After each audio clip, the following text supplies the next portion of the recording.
ಶ್ರೀ ಗುರುಭ್ಯೋ ನಮಃ. ಹರಿ ಓಂ.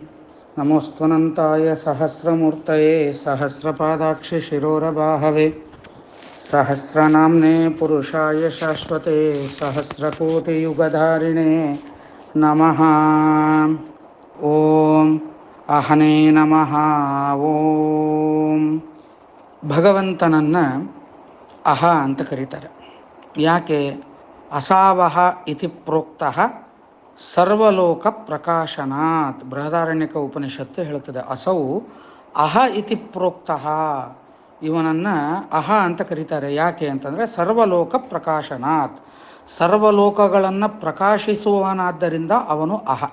ಉಳಿದೆಲ್ಲ ಪದಾರ್ಥಗಳು ಅವುಗಳಲ್ಲಿ ಪ್ರಕಾಶರೂಪನಾಗಿ ಭಗವಂತ ಇರ್ತಾನೆ.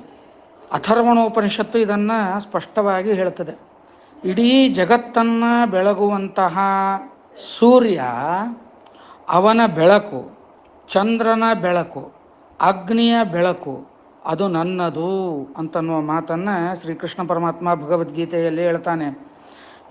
ಯದಾದಿತ್ಯಗತಂ ತೇಜೋ ಜಗದ್ಭಾಸಯತೆಖಿಲಂ ಯಚ್ಚಂದ್ರಮಸಿ ಯಚ್ಚಾಗ್ನೌ ತತ್ತೇಜೋ ವಿದ್ಧಿಮಾಮಕಂ ಅಂತ ಹೇಳ್ತಾನೆ. ಇನ್ನೊಂದು ಅರ್ಥದಲ್ಲಿ ಭಗವಂತನನ್ನು ಅಹ ಅಂತ ಯಾಕೆ ಕರೀತಾರೆ? ತಮಸಾ ಅಹನೀಯ ತತ್ವಾತ್ ಅಹಂ, ಛಾಂದೋಗ್ಯ ಉಪನಿಷತ್ತಿನಲ್ಲಿ ಹೇಳ್ತಾರೆ. ಅಜ್ಞಾನದಿಂದ ಅಥವಾ ಕತ್ತಲೆಯಿಂದ ಎಂದಿಗೂ ಆವರಿಸಲ್ಪಡದೇ ಇರುವವನು ಯಾರೋ ಅವನು ಅಹ. ತಮಸಾ ನ ಹನ್ಯತೆ ಇತಿ ಅಹ. ನ ವಿಷ್ಣುಂ ಛಾದಯದ್ಯೇಷ ತದಜ್ಞಾನಂ ಛಾದಯೇತ್ ಪರಂ ಜೀವಸ್ಯೈವ ಅಂತನ್ನೋದನ್ನು ಮಹಾತತ್ವ ವಿವೇಕದಲ್ಲಿ ಹೇಳಿರುವಂತಹ ಮಾತು. ಆದ್ದರಿಂದ ಎಂದಿಗೂ ಅವನನ್ನು ಅಜ್ಞಾನವಾಗಲಿ ಕತ್ತಲೆಯಾಗಲಿ ಆವರಿಸಲಿಕ್ಕೆ ಆಗುವುದಿಲ್ಲ. ಇನ್ನೊಂದು ಅರ್ಥದಲ್ಲಿ ಭಗವಂತನನ್ನು ಯಾರಿಂದಲೂ ನಿಯಂತ್ರಿಸಲಿಕ್ಕೆ ಆಗುವುದಿಲ್ಲ, ಯಾರಿಂದಲೂ ನಿಯಂತ್ರಿಸಲು ಅಶಕ್ಯನಾದವನು ಯಾರೋ ಅವನು ಅಹ. ಅಹಾರ್ಯತ್ವಾದ್ ಅಹರ್ನಾಮ, ಐತರೇಯ ಭಾಷ್ಯದಲ್ಲಿ ಶ್ರೀಮದಾಚಾರ್ಯರು ಹೇಳ್ತಾರೆ. ಇನ್ನೊಂದು ಅರ್ಥದಲ್ಲಿ ಯಾರನ್ನೂ ಬಿಟ್ಟು ಸ್ವತಂತ್ರವಾಗಿ ಯಾರೂ ಇರಲಾರರೋ ಅಂಥವನು ಅಹ. ಅಹೇಯತ್ವಾದ್ ಅಹಂ ವಿಷ್ಣು, ಬ್ರಹ್ಮವೈವರ್ತ ಪುರಾಣ ಹೇಳ್ತದೆ. ಪರಮಾತ್ಮನನ್ನು ಬಿಟ್ಟು ಉಳಿದದ್ದೆಲ್ಲವೂ ಕೂಡ ಅಪೂರ್ಣ, ಅಸಾರ, ಅಸ್ವತಂತ್ರ, ಹೇಯ ಅಂತ ಅನಿಸ್ಕೊಳ್ತದೆ. ಆದರೆ ಪರಮಾತ್ಮ ಒಬ್ಬನೇ ಅನಂತ ಕಲ್ಯಾಣ ಗುಣಪೂರ್ಣನಾಗಿ ಸ್ವತಂತ್ರನಾಗಿ ಇದ್ದದ್ದರಿಂದಲೇ ಅವನೇ ಸಾರತಮ ಅಂತ ಹೇಳ್ತಾ ಇದೆ. ಅಸಾರೇ ಖಲು ಸಂಸಾರೇ ಸಾರಾತ್ ಸಾರತರೋ ಹರಿಹಿ ಅನ್ನುವ ಮಾತನ್ನು ಅಲ್ಲಿ ಹೇಳ್ತಾ ಇದ್ದಾರೆ. ಆದ್ದರಿಂದ ಅವನು ಅಹ. ಇನ್ನು ದೇಹತ್ಯಾಗ ರೂಪವಾದ ಮರಣಕ್ಕೊಳಗಾಗುವ ಪ್ರಯುಕ್ತ ಹಂ ಅನಿಸುವ ಜೀವಾತ್ಮರಿಗಿಂತ ಭಿನ್ನನಾದವನು ಯಾರೋ ಅವನು ಅಹ. ಅಂದರೆ ಜೀವಾತ್ಮರು ಒಂದು ದೇಹದೊಳಗೆ ಬರ್ತಾರೆ, ಆ ದೇಹವನ್ನು ಬಿಡ್ತಾರೆ, ಮತ್ತೊಂದು ದೇಹದೊಳಗೆ ಹೋಗ್ತಾರೆ. ಆದರೆ ಪರಮಾತ್ಮ ಮಾತ್ರ ಅದಕ್ಕಿಂತ ಭಿನ್ನನಾದವನು. ಅರ್ಥಾತ್ ದೇಹ ತ್ಯಾಗ ರೂಪವಾದಂತಹ ಮರಣ ಅವನಿಗೆ ಇಲ್ಲದೆ ಇರುವವನು. ಹಂನಾಮ ಹನ್ಯಮಾನತ್ವಾ ಜೀವಸ್ಯ ಸಮುದಾರತಂ ಜೀವಾದನ್ಯಃ ಯತೋ ವಿಷ್ಣು ಅಹಂ ನಾಮ ತತಃ ಸ್ಮೃತಃ. ಆದ್ದರಿಂದ ಅವನನ್ನು ಅಹ ಅಂತ ಕರೀತಾರೆ. ಇನ್ನೊಂದು ಎಲ್ಲೆಡೆ ವ್ಯಾಪಿಸಿರುವವನು, ಆದ್ದರಿಂದ ಅವನು ಅಹ. ಅಹವ್ಯಾಪಕ, ಅಹವ್ಯಾಪ್ತವು ಅಂತನ್ನುವ ಒಂದು ಧಾತು. ಆದ್ದರಿಂದ ಅವನು ಅಹ. ಸರ್ವೋತ್ತಮನಾಗಿದ್ದು ಯಾರಿಗಿಂತಲೂ ಹೀನ ಅಂತ ಅನಿಸದಿರುವವನು ಯಾರೋ ಅವನು ಅಹ. ಅಹೀನತ್ವಾದ್ ಅಹ. ಕಸ್ಯಾಪಿ ಅಪೇಕ್ಷೆಯ ನೀಚತ್ವಾಭಾವಾತ್ ಅಹ ಅಂತ ಬೃಹದಾರಣ್ಯಕ ಉಪನಿಷತ್ತಿನ ಭಾಷ್ಯದಲ್ಲಿ ಶ್ರೀಮದಾಚಾರ್ಯರು ನಮಗೆ ತೋರಿಸಿಕೊಡ್ತಾರೆ. ಇನ್ನು ಪರಮಾತ್ಮ ಎಂದಿಗೂ ಅವನು ಸಜ್ಜನರನ್ನು ಸಂಹಾರ ಮಾಡುವುದಿಲ್ಲ. ಆದ್ದರಿಂದ ಅವನು ಅಹ. ಭಾವಬೋಧಕಾರರು ರಘುತ್ತಮ ತೀರ್ಥ ಶ್ರೀಪಾದಂಗಳವರು ಇದರ ವ್ಯಾಖ್ಯಾನವನ್ನು ಮಾಡ್ತಾರೆ ಭಾವಬೋಧಕದಲ್ಲಿ. ಸಜ್ಜನಾನ್ ನ ಹಂತಿ ಇತಿ ಅಹಹ ಅಂತ ಭಗವಂತನಿಗೆ ಕೇಳ್ತಾರೆ. ಅದೇ ರೀತಿಯಾಗಿ ಜ್ಞಾನಿಗಳನ್ನು ಬಿಡದಿರುವವನು ಯಾರೋ ಅವನು ಅಹ, ಅಂದರೆ ಜ್ಞಾನಿಗಳು ಅಂತ ಯಾರಿದ್ದಾರೋ ಅವ್ರನ್ನ ಎಂದೂ ಕೈ ಬಿಡುದಿಲ್ಲ ಇವನು, ಅದಕ್ಕೆ ಅವನು ಅಹ. ಜ್ಞಾನಿನಃ ನ ಜಹಾತಿ ಇತಿ ಅಹಹ. ಮುಂದಿನ ನಾಮ ಓಂ ಸಂವತ್ಸರಾಯ ನಮಃ. ಓಂ ಭಗವಂತನನ್ನು ಸಂವತ್ಸರ ಅಂತ ಕರೀತಾರೆ. ಯಾಕೆ? ಸಮ್ಯಕ್ ವಾಸಯತಿ ರಮಯತಿ ಇತಿ ಸಂವತ್ಸರ. ಚೆನ್ನಾಗಿ ವಾಸಿಸುವಂತೆ ಮಾಡುವವನು ಮತ್ತು ಸುಖಿಸುವಂತೆ ಮಾಡುವವನು ಯಾರೋ ಅವನು ಸಂವತ್ಸರ. ಇನ್ನೊಂದು ಅರ್ಥ ನಾವು ಗಮನಿಸಬೇಕು. ಏನು ಅಂತ ಹೇಳಂತಂದರೆ, ಸಂವತ್ಸರದಲ್ಲಿ ಇರುವವನು, ಆದ್ದರಿಂದ ಅವನು ಸಂವತ್ಸರ. ಸಂವತ್ಸರ ಅಂತಂದರೆ ಏನು? ಸೌರ ದ್ವಾದಶಕೆ ಮಾಸೆ ಯಸ್ಥ ಸಂವತ್ಸರೋ ಹರಿಹಿ ಬ್ರಹ್ಮತರ್ಕದಲ್ಲಿ ಹೇಳ್ತಾರೆ. ಅಂದರೆ ಸಂಕ್ರಮಣದಿಂದ ಸಂಕ್ರಮಣದವರೆಗಿನ ಕಾಲ ಇದನ್ನು ಸೌರಮಾಸ ಅಂತ ಕರೀತಾರೆ. ಅಂತಹ 12 ಮಾಸಗಳು ಸಂವತ್ಸರ ಅಂತ ಅನ್ನಿಸ್ಕೊಳ್ತವೆ. ಅಂತಹ ಸಂವತ್ಸರದಲ್ಲಿ ಭಗವಂತ ಸಂವತ್ಸರ ನಾಮಕನಾಗಿ ಇದ್ದಾನೆ ಅಂತ ಅವಕ್ಕೆ ಸಂವತ್ಸರ ಅಂತ ಕರೀತಾರೆ. ಇನ್ನೊಂದು, ಯಾರು ವಿಹಿತ ವೃತ್ತಿಯಿಂದ ಬದುಕುವಂಥವರಿದ್ದಾರೋ ಅವರಿಗೆ ವಿಶೇಷವಾಗಿ ಸುಖವನ್ನು ಕೊಡುವವನು ಸಂವತ್ಸರ. ಸಮ್ಯಕ್ ವಸಂತಿ ಇತಿ ಸಂವಸಂತಃ. ಸಂವಸಂತೋ ರಮಯತಿ ಇತಿ ಸಂವತ್ಸದ್ರಃ.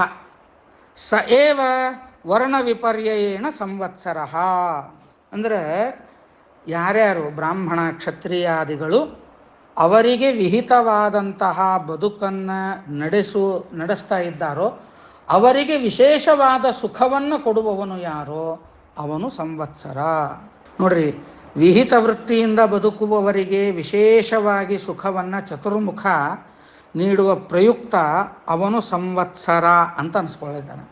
ಅಂತಹ ಚತುರ್ಮುಖನಲ್ಲಿಯೂ ನಿಯಾಮಕನಾಗಿರುವ ಭಗವಂತ ವಿಶೇಷವಾಗಿ ಸಂವತ್ಸರ ಅಂತ ಅನಿಸ್ಕೊಳ್ತಾನೆ. ಇನ್ನೊಂದು ಅದ್ಭುತವಾದಂತಹ ಅರ್ಥ ಗಮನಿಸಬೇಕಿಲ್ಲಿ. ಸಮ್ಯಗ್ ವತ್ಸಾನ್ ರಮಯತಿ ಇತಿ ಸಂವತ್ಸರ. ತನ್ನ ಮಕ್ಕಳಾದಂತಹ ಚತುರ್ಮುಖಾದಿಗಳಿಗೆ ಚೆನ್ನಾಗಿ ಸುಖವನ್ನು ಕೊಡ್ತಾನೆ, ಆದ್ದರಿಂದ ಅವನು ಸಂವತ್ಸರ. ಚತುರ್ಮುಖ ಭಗವಂತನ ಮೊದಲನೇ ಮಗ. ಸಮ್ಯಗ್ ಆತ್ಮನೋ ವತ್ಸಭಾವಾನ್ ದೇವಾದೀನ್ ರಮಯಂತಿ ಇತಿ ಸಂವತ್ಸರ.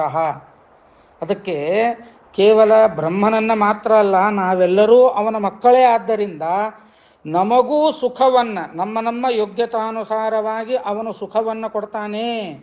ಅದಕ್ಕೆ ಮೊದಲನೇ ಮಗ ಬ್ರಹ್ಮ, ಅವನಿಗೆ ಪದವಿ ಬರಲಿರುವ ಹಾಗೂ ಅವನಿಗೆ ಸಮಾನನಾದ ಪ್ರಾಣನಿಗೂ ಹರಿಯ ಪುತ್ರ, ಪ್ರಾಣನೋ ಹರಿಯ ಪುತ್ರ. ರುದ್ರಾದಿ ದೇವತೆಗಳು ಭಗವಂತನ ಮಕ್ಕಳೇ.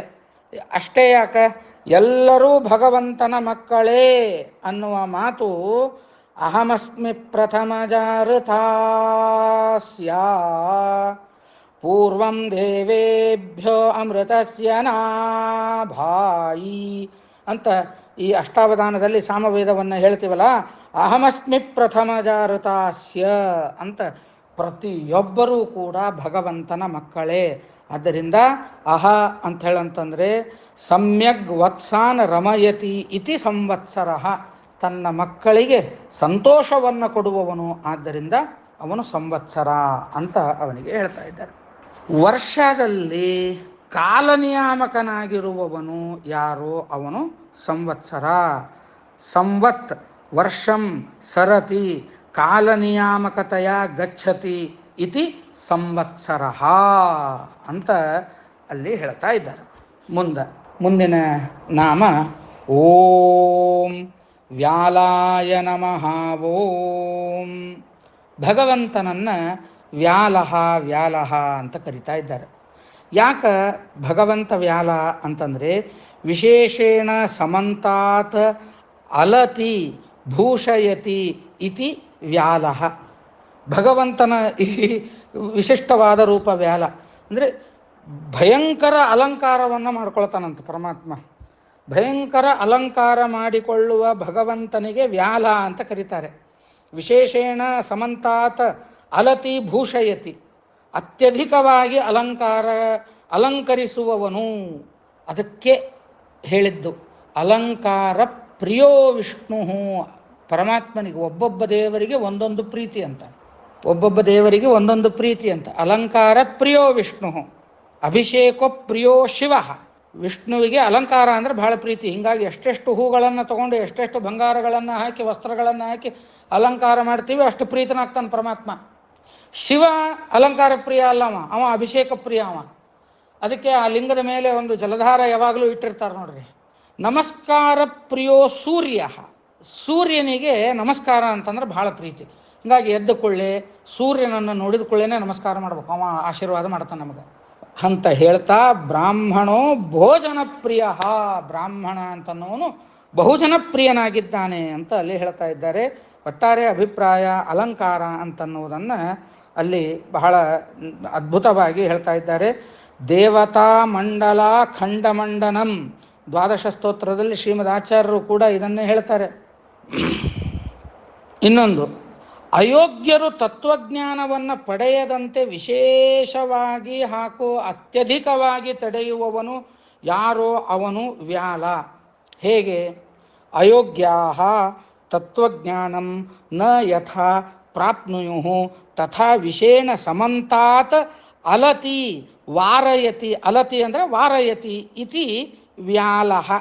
ಅಲಭೂಷಣ ಪರ್ಯಾಪ್ತಿ ವಾರಣೇಶು ಅಂತನ್ನುವ ಧಾತು. ಭಗವಂತನ ನಿಯಮ ನೋಡ್ರಿ, ಯೋಗ್ಯರು ತತ್ವಜ್ಞಾನವನ್ನು ಪಡಿಬೇಕು, ಅದಕ್ಕೆ ಆ ವ್ಯವಸ್ಥೆಯನ್ನು ಮಾಡ್ತಾನೆ. ಹಾಗೆ ಅಯೋಗ್ಯರು ತತ್ವಜ್ಞಾನವನ್ನು ಪಡಿಬಾರದು, ಅದಕ್ಕೆ ಆ ವ್ಯವಸ್ಥೆಯನ್ನು ಮಾಡ್ತಾನೆ. ಅದಕ್ಕೆ ವೇದವ್ಯಾಸ ದೇವರು ಪುರಾಣಾದಿಗಳನ್ನು ರಚನೆ ಮಾಡ್ತಾ ಇರಬೇಕಾದಾಗ ಸಮಾಧಿ ಭಾಷಾ, ಗುಹ್ಯ ಭಾಷಾ, ದರ್ಶನ ಭಾಷಾ ಅಂತ ಭಾಷಾತ್ರಯಗಳನ್ನು ರಚನೆ ಮಾಡಿ ಅಯೋಗ್ಯರಿಗೆ ಅದು ಗೊತ್ತಾಗಬಾರದು, ಯೋಗ್ಯರಿಗೆ ಮಾತ್ರ ಗೊತ್ತಾಗಬೇಕು ಅಂತನ್ನುವ ವ್ಯವಸ್ಥೆಯನ್ನು ಮಾಡಿದ್ದರಿಂದ ಅವನನ್ನು ವ್ಯಾಲ ವ್ಯಾಲ ಅಂತ ಕರೀತಾ ಇದ್ದಾರೆ. ಇನ್ನೊಂದು ಅರ್ಥದಲ್ಲಿ ಜಗತ್ ಸೃಷ್ಟ್ಯಾದೌ ವಿಶೇಷೇಣ ಸಮಂತಾತ್ ಆಲತಿ ಪರ್ಯಾಪ್ತೋ ಭವತಿ ಇತಿ ವ್ಯಾಲಃ. ಪರಮಾತ್ಮ ಜಗತ್ತಿನ ಸೃಷ್ಟಿ ಮೊದಲಾದಂತಹ ಚಟುವಟಿಕೆಗಳನ್ನು ತಾನೊಬ್ಬನೇ ನಿರ್ವಹಿಸಿ ವಿಶೇಷವಾಗಿ ಚೆನ್ನಾಗಿ ಸಮರ್ಥನಾಗಿರ್ತಾನೆ. ಆದ್ದರಿಂದ ಅವನು ವ್ಯಾಲ. ನಾವು ವ್ಯಾಲರಾಗಬೇಕಾಗ್ತದೆ, ಇನ್ನೊಬ್ಬರ ಮೇಲೆ ಡಿಪೆಂಡ್ ಆಗಲಾರ್ದೇನೆ ನಮ್ಮ ಕಾರ್ಯವನ್ನು ನಾವು ಮಾಡಿಕೊಳ್ಳಿಕ್ಕೆ ಆ ದೇವರು ನಮಗೆ ಅನುಗ್ರಹ ಮಾಡಬೇಕಾಗ್ತದೆ. ಜಗತ್ ಸೃಷ್ಟ್ಯಾದೌ, ಸೃಷ್ಟಿಯ ಆದಿಯಲ್ಲಿ ಅಥವಾ ಸೃಷ್ಟಿ ಮೊದಲಾಗಿರ್ತಕ್ಕಂಥದ್ರಲ್ಲಿ ಯಾವ ಕಾರಣಕ್ಕೂ ಇನ್ನೊಬ್ಬರ ಸಹಾಯವನ್ನು ಪಡೆಯದೆ ಚೆನ್ನಾಗಿ ಸಮರ್ಥವಾಗಿ ನಿರ್ವಹಿಸ್ತಾನೆ. ಆದ್ದರಿಂದ ಅವನು ವ್ಯಾಲ. ವಿಶಿಷ್ಟ ವಿಷಯಗಳನ್ನು ಚೆನ್ನಾಗಿ ಆಸ್ವಾದಿಸುವವನು ಯಾರೋ ಅವನು ವ್ಯಾಲ. ವಿಶಿಷ್ಟ ವಿಷಯಾನ್ ಆಸಮಂತಾತ್ ಲೇಢಿ ಅಂದರೆ ಆಸ್ವಾದಯತಿ ಇತಿ ವ್ಯಾಲಃ. ಇನ್ನೊಂದು ಬರೇ ಅಂದರೆ ಪರಮಾತ್ಮ ಆಸ್ವಾದಿಸ್ತಾನೆ ಅಂಥೇಳಿ ಅಂತಂದರೆ ಎಲ್ಲನೂ ಆಸ್ವಾದಿಸ್ತಾನೆ ಅಂತಲ್ಲ, ಶುಭ ಕರ್ಮಗಳನ್ನು ಮಾತ್ರ ಸ್ವೀಕಾರ ಮಾಡ್ತಾನೆ. ಶುಭಂ ಪಿಬತ್ಯಸೋ ನಿತ್ಯಂ ನಾ ಶುಭಂ ಸ ಹರಿಪಿಬೇತ್ ಅಂತನ್ನುವ ಮಾತನ್ನು ಇಲ್ಲಿ ನಾವು ಗಮನದಲ್ಲಿ ಇಟ್ಕೊಳ್ಬೇಕು. ವಿಶೇಷವಾಗಿ ಹಾಗೂ ಚೆನ್ನಾಗಿ ಜಗತ್ತಿನ ಸಂಬಂಧವಿರುವವನು ಯಾರೋ ಅವನು ವ್ಯಾಲಃ. ವಿಶೇಷೇಣ ಆಸಮಂತಾತ್ ಲೀಯತೆ ಅಂದರೆ ಜಗತ್ ಶ್ಲಿಷ್ಯತಿ ಇತಿ ವ್ಯಾಲಃ, ಲಿಂಗ್ ಶ್ಲೇಷಣೆ ಅಂತನ್ನುವ ಧಾತು. ವಿಶೇಷವಾಗಿ ಹಾಗೂ ಹೆಚ್ಚಾಗಿ ಪ್ರಕಾಶಿಸುವವನು ಯಾರೋ ಅವನು ವ್ಯಾಲ. ವಿಶೇಷೇಣ ಆಸಮಂತಾತ್ ಲಸತಿ ಅಂದರೆ ಪ್ರಕಾಶತೆ ಇತಿ ವ್ಯಾಲಃ, ಲಸ ಪ್ರಕಾಶನೆ ಅಂತನ್ನುವ ಧಾತು. ಟೀಕಾರಾಯರು ಹೇಳ್ತಾರಲ್ಲ, ಲಸತು ಶ್ರೀಮದಾನಂದ ತೀರ್ಥೇಂದುರ್ನು ಹೃದಂಬರೇ. ಶ್ರೀಮದ್ ಆನಂದ ತೀರ್ಥರೆಂಬ ಇಂದು ನಮ್ಮ ಹೃದಯದಲ್ಲಿ ಲಸತಿ ಅಂದರೆ ಪ್ರಕಾಶಿಸಲಿ ಅಂತ ಅಲ್ಲಿ ಪ್ರಾರ್ಥನೆ ಮಾಡಿಕೊಂಡಿದ್ದನ್ನು ನಾವಿಲ್ಲಿ ಗಮನದಲ್ಲಿ ಇಟ್ಟುಕೊಳ್ಬೇಕು. ಹಾಗೆಯೇ ತನಗೆ ಇನ್ನೊಬ್ಬರು ಆಶ್ರಯ ಇಲ್ಲದೆ ಇರುವವನು ಯಾರೋ ಅವನು ವ್ಯಾಲಃ. ವಿಗತಂ ಆಲಂಬನಂ ಯಸ್ಯ ಇತಿ ವ್ಯಾಲಃ. ಸತ್ಯಸಂಧ ತೀರ್ಥ ಶ್ರೀಪಾದಂಗಳವರು ಇಲ್ಲಿ ಒಂದು ಅದ್ಭುತವಾದಂತಹ ವ್ಯಾಖ್ಯಾನವನ್ನು ಮಾಡ್ತಾರೆ ವ್ಯಾಲಃ ಅಂತ ಅನ್ನೋ ಶಬ್ದಕ್ಕೆ. ಭಕ್ತರ ಅಭಿಷ್ಟಗಳನ್ನು ನೀಡುವುದರಲ್ಲಿ ವಿಶೇಷವಾದ ಅಧಿಕವಾದ ಉದ್ಯಮವುಳ್ಳವನು ಯಾರೋ ಅವನು ವ್ಯಾಲಹ ಅಂತ. ಅಂದ್ರೆ ಯಾರಾದರೂ ಒಳ್ಳೆಯದನ್ನು ಮಾಡಿದರೆ ಕಾಯ್ಕೋತ ಕೂತಿರ್ತಾನಂತ ಪರಮಾತ್ಮ. ಆ ಒಳ್ಳೆಯತನಕ್ಕೆ ಫಲವನ್ನು ಕೊಡುವುದರೊಳಗೇನೆ ಹೆಚ್ಚು ಬ್ಯುಸಿಯಾಗಿ ಇರುವವನು ಯಾರು ಅಂತಂದ್ರೆ ಅವ ಪರಮಾತ್ಮ ವ್ಯಾಲ.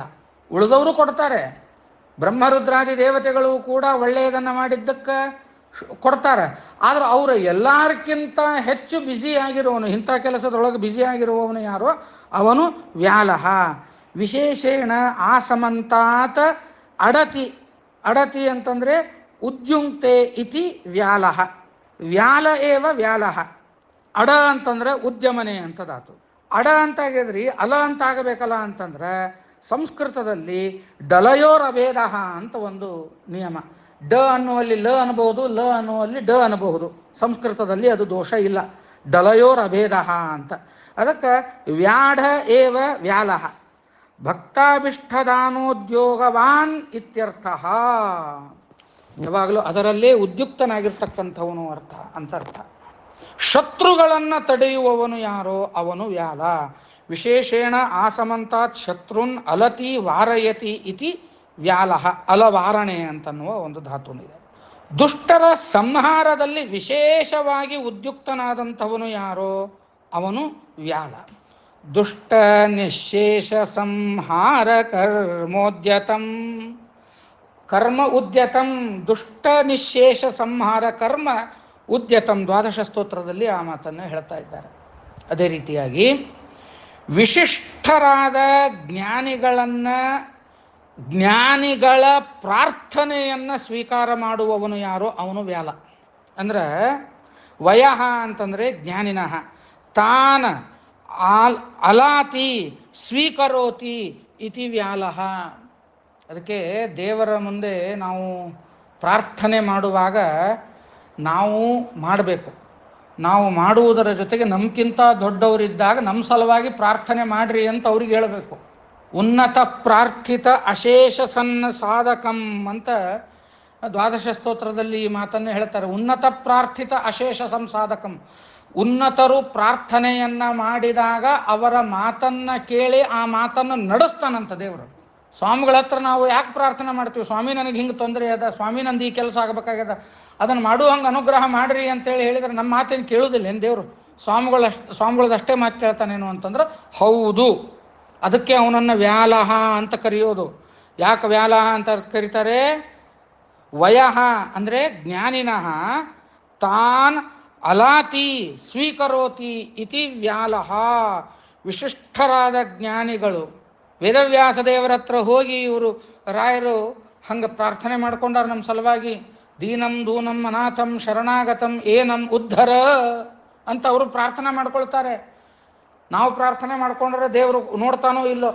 ಆದರೆ ಮುಖ್ಯ ಪ್ರಾಣಾದಿ ದೇವತೆಗಳು, ಟೀಕಾರಾಯರಂತಹ ಗುರುಗಳು, ರಘುತ್ತಮರಂತಹ ಗುರುಗಳು, ಸತ್ಯಾತ್ಮರಂತಹ ಗುರುಗಳು ನಮ್ಮ ಪರವಾಗಿ ಪ್ರಾರ್ಥನೆ ಮಾಡಿಕೊಂಡಾಗ ಅವನು ಕೇಳ್ತಾನೆ. ಅದನ್ನು ನಾವು ನೋಡಿದ್ದೀವಿ. ಆದ್ದರಿಂದ ಅಂತಹ ಭಗವಂತನನ್ನು, ಜ್ಞಾನಿಗಳ ಮಾತನ್ನು ನಿಸ್ಸಂಶಯವಾಗಿ ಕೇಳ್ತಾನೆ. ಆದ್ದರಿಂದ ಅವನನ್ನು ವ್ಯಾಲ ಅಂತ ಕರಿತಾ ಇದ್ದಾರೆ ಅಂತ ಹೇಳ್ತಾ ಇವತ್ತಿನ ಚಿಂತನೆಯನ್ನು ಮುಗಿಸೋಣ.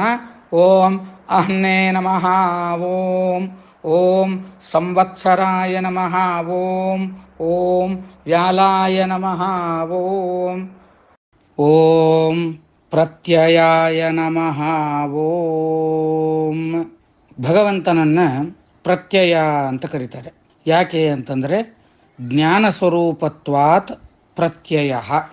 ಜ್ಞಾನಸ್ವರೂಪಿ ಆದದ್ದರಿಂದ ಅವನನ್ನು ಪ್ರತ್ಯಯ ಅಂತ ಕರೀತಾರೆ. ತೈತರೀಯ ಉಪನಿಷತ್ತು ಇದನ್ನು ಹೇಳ್ತದೆ. ಬ್ರಹ್ಮವಿದಾಪ್ನೋತಿ ಪರಂ ತದೇಶಾಭ್ಯುಕ್ತ ಸತ್ಯಂ ಜ್ಞಾನಮನಂತಂ ಬ್ರಹ್ಮ. ಬ್ರಹ್ಮಜ್ಞಾನಿ ಬ್ರಹ್ಮನನ್ನು ಹೊಂದಬೇಕು ಅಂತ ಸಂದೇಶಿಸಿ ತೈತರೀಯ ಉಪನಿಷತ್ತು ಈ ಮಾತನ್ನು ಹೇಳ್ತದೆ. ಬ್ರಹ್ಮಜ್ಞಾನ ರೂಪತ್ವ ಕೂಡ ಒಂದಾಗಿದೆ. ಆದ್ದರಿಂದ ಪ್ರತ್ಯಯ ಅಂತಂದರೆ ಜ್ಞಾನರೂಪಿ ಅಂತ ಅರ್ಥ. ಇನ್ನೊಂದು ಅರ್ಥದಲ್ಲಿ ಪ್ರತಿ ಪುರುಷಮಯತೆ ಇತಿ ಪ್ರತ್ಯಯ. ಪ್ರತಿಯೊಬ್ಬ ಪುರುಷನನ್ನು ಕುರಿತು ನಿಯಾಮಕನಾಗಿ ಹೋಗುವವನು ಯಾರೋ ಅವನು ಪ್ರತ್ಯಯ. ಇನ್ನೊಂದು ಪ್ರಕೃಷ್ಟತ್ವಾತ್ ಆನಂದ ಸ್ವರೂಪತ್ವಾತ್ ತಿ ಅಯತೆ ಸರ್ವತ್ರ ಗಚ್ಚತಿ ಸರ್ವಂ ಜಾನಾತಿ ಇತಿ ವಾ ಅಯಃ. ಅಂದರೆ ಉತ್ತಮನಾದವನು, ಆನಂದ ಸ್ವರೂಪಿಯಾದವನು ಮತ್ತು ಎಲ್ಲ ಕಡೆ ಇರುವವನು ಅಥವಾ ಜ್ಞಾನರೂಪಿ ಆದಂಥವನನ್ನು ಪ್ರತ್ಯಯ ಅಂತ ಕರಿಬೇಕು ಅಂತ ಹೇಳ್ತಾ ಇದೆ. ಇನ್ನು ಪ್ರತ್ಯಯ ಅಂತಂದ್ರೆ ಪ್ರತಿ ವಿಷಯಾನ್ ಆಯತೆ ಅಂದರೆ ಜಾನಾತಿ ಇತಿ ಪ್ರತ್ಯಯ. ಅಪಗತೌ ಅಂತ ಅಯಪಗತೌ ಅಂತನ್ನುವ ಧಾತು, ಏ ಗತ್ಯರ್ಥ ತೇತೆ ಜ್ಞಾನಾರ್ಥ ಅಂತನ್ನುವ ನಿಯಮ ಇದ್ದುದರಿಂದ ಪ್ರತಿಯೊಂದು ವಿಷಯವನ್ನು ಬಲ್ಲವನು ಯಾರೋ ಅವನು ಪ್ರತ್ಯಯ. ಇನ್ನು ಎಲ್ಲವನ್ನೂ ಬಲ್ಲವನು ಅಂತನೂ ಒಂದು ಅರ್ಥ ಮಾಡಬೇಕು. ಪ್ರತ್ಯೇತಿ ಇತಿ ಪ್ರತ್ಯಯ. ಅಥವಾ ಅಯೇಷು ಅಂದರೆ ಶುಭಾವಹೇಷು ವಿಧಿಷು ಪ್ರತಿಸ್ಥಿತ ಇತಿ ಪ್ರತ್ಯಯ. ಅಂದರೆ ಶುಭವನ್ನುಂಟು ಮಾಡುವ ಪ್ರತಿಯೊಂದು ವಿಧಿಯಲ್ಲಿಯೂ ಇರುವವನು. ಉಪನಯನ, ವಿವಾಹ, ಮದುವೆ ಮೊದಲಾದಂತಹ ವಿಧಿಗಳು ಮಂಗಳಾನಾಂಚ ಮಂಗಳಂ ಅನಿಸುವ ಭಗವಂತನ ಸನ್ನಿಧಾನ ವಿಶೇಷದಿಂದಲೇನೆ ಅವುಗಳು ಶುಭ ಅಂತ ಅನಿಸ್ಕೊಳ್ತಾವೆ. ಆದ್ದರಿಂದ ಪ್ರತ್ಯಯ ಅಂತ ಅವನಿಗೆ ನಾವು ಕರಿತಾ ಇದ್ದೇವೆ. ಮುಂದಿನ ನಾಮ ಓಂ ಸರ್ವದರ್ಶನಾಯ ನಮಃ. ಓಂ ಸರ್ವದರ್ಶನ ಅಂತ ಭಗವಂತನನ್ನು ಕರಿತಾ ಇದ್ದಾರೆ. ಯಾಕೆ? ಸರ್ವಂ ವಿಷಯತ್ವಾತ್ ಸರ್ವಂ ದರ್ಶನಂ ಯಸ್ಯ ಸಹ ಸರ್ವದರ್ಶನಃ. ಸರ್ವವನ್ನು ಸಾಕ್ಷಾತ್ತಾಗಿಯೇ ನೋಡುವಂಥವನು ಸರ್ವದರ್ಶನ. ಅಂದ್ರೆ ಅವನು ನೋಡಬೇಕು ಅಂತೇಳಂತಂದಾಗ ಅವನಿಗೆ ಯಾವ